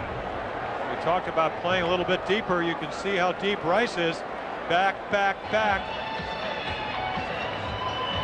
At the wall, makes the catch. To the 11th. If you've missed it, all right, graphically we'll show you what's been happening here. Descriptively, well, they can write books about this baby. Take a look. Boone 2-1, the home run in the third. Grich's homer made it 3-2. 2 runs in the 7th for California, 5-2. The classic top of the 9th. Baylor a 2-run homer. Henderson with 2 strikes and fouling one off, a home run. The tying run in the bottom of the 9th. Lefty against lefty, Wilfong off Sambito. Rice hits into a double play in the top of the 10th and then goes back and makes the catch at the wall in the bottom of the 10th. And we go to the 11th. Baylor at the plate. One and 0. Baylor, Evans, and Gedman.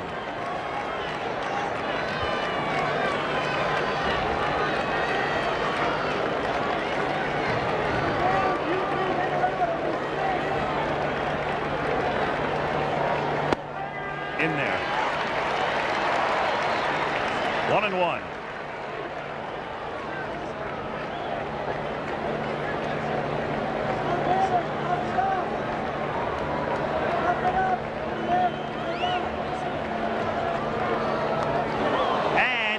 Hit, and again he's the all-time American League leader, so nothing new.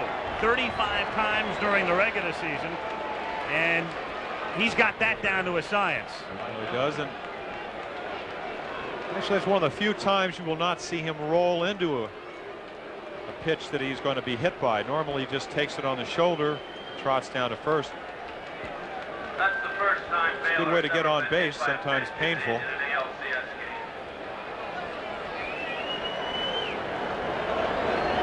Evans now, and the sensei has to keep him honest by playing up at third. But Evans up there to swing away, in for a strike. 0-1. That's where Doug is. And a look at the rest of the infield positioning, with Grich holding Baylor on at first. And a throw over there.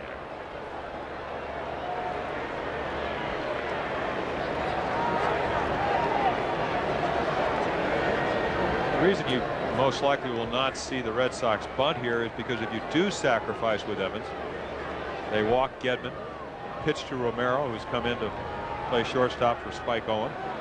You take the bat out of Gedman's hand. 1-1.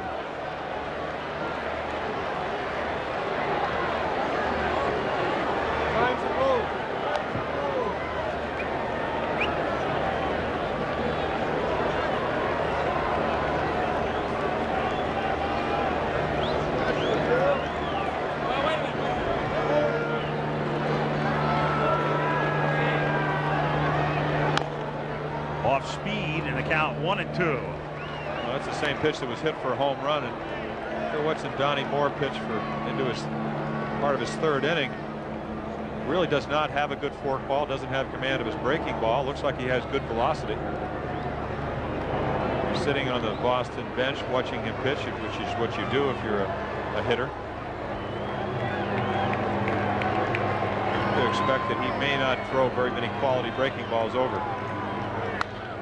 Toward the middle, through, base hit. Baylor, short turn, holds at second. Pettis bluffs throwing behind him, gets it back in. First and second, Nobody out. The crowd getting on Donnie Moore's case, and that's a crowd reaction anywhere when the closer can't close. Well, they booed him after the home run to Henderson.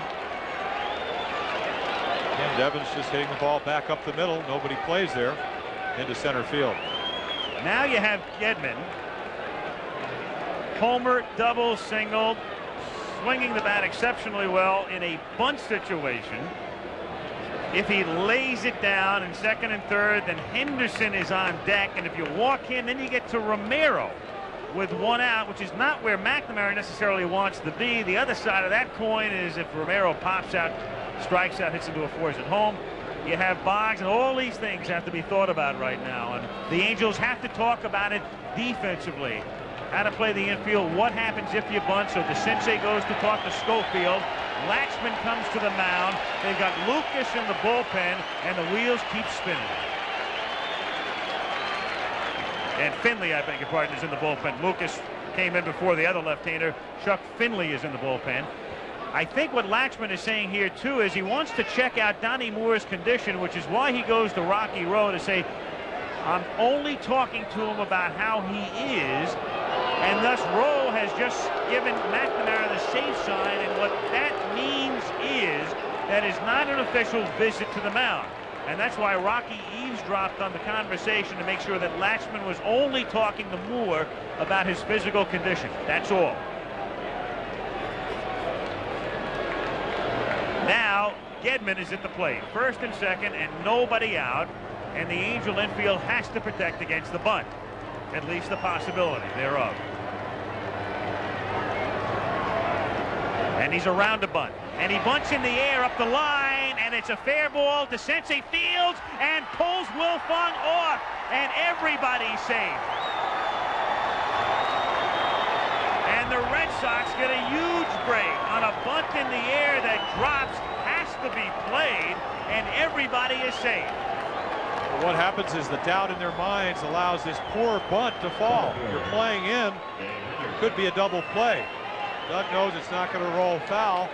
Makes an off-balance throw. It's a bad one. Bases loaded. And Wilfong off the bag. Now Henderson comes up, and here he was in the ninth inning. The Angels were a strike away. The crowd. It's been the stopper all year.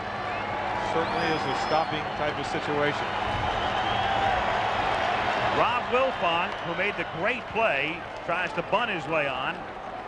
0-1.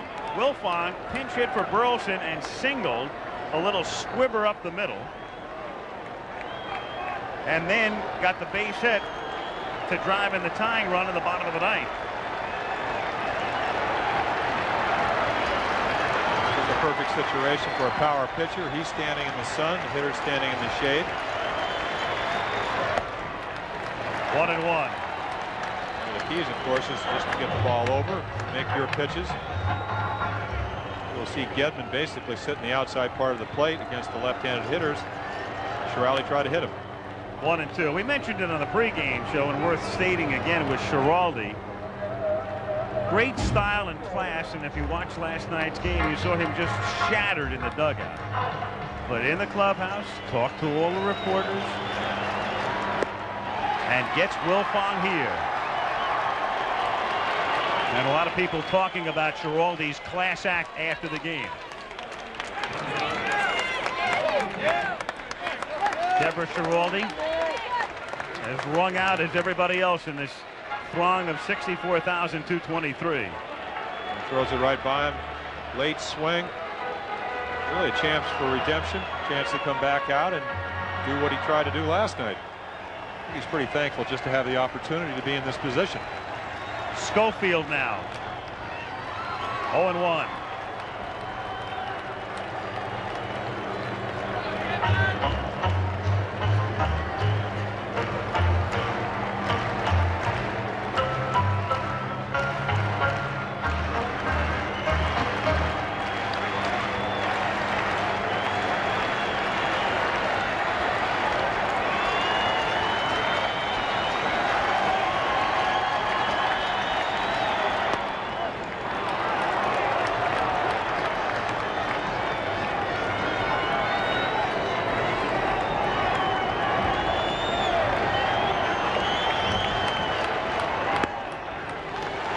2-1.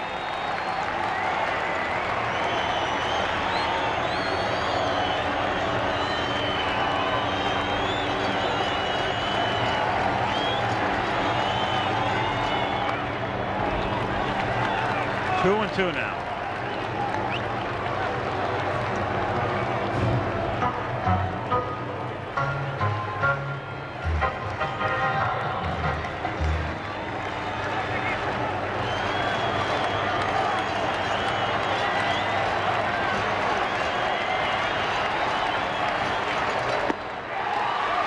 Two out.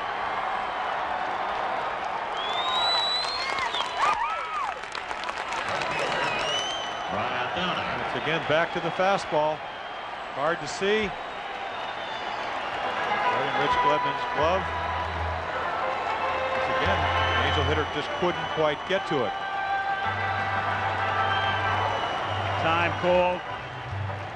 Seat cushions coming out to Evans and Wright. Let me go back to last night. It's interesting when talking to Downing, he said Schiraldi's always pitched me that way. Except last night he reversed the way he did it. In other words, starts him out with breaking balls and then goes to the fastball. Last night threw him a fastball right by him and then hit him with what turned out to be, I suppose, will be a very memorable pitch. I don't think we'll see a 1-2 curve today. 1-1.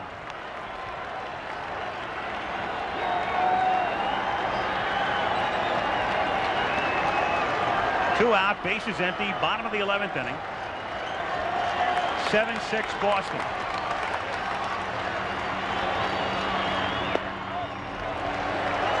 Two and one.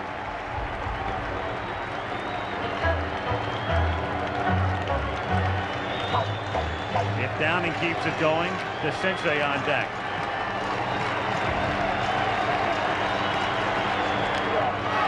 Two and two.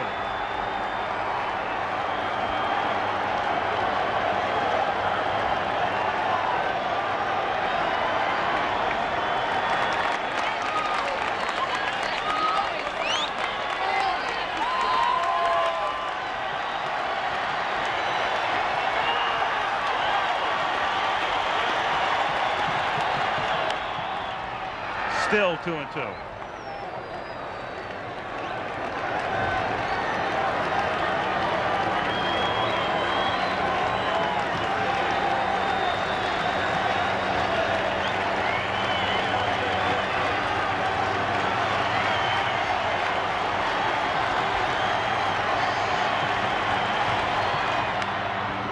Popped up. Here comes Stapleton. Next plane to Boston.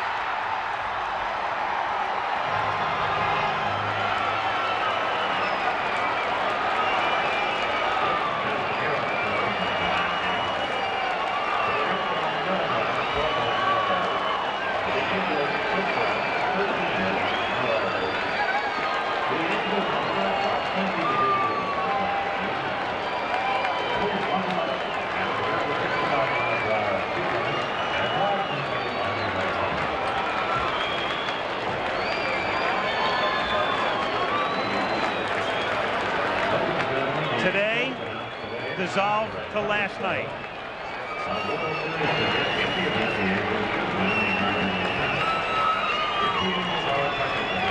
Moments ago.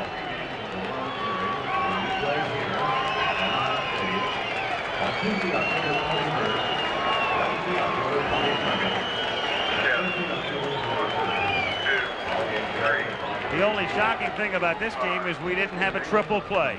You saw everything else. Thanks to Alan Ross, Steve Hurt, Al Michaels, Jim Palmer saying so long from Anaheim.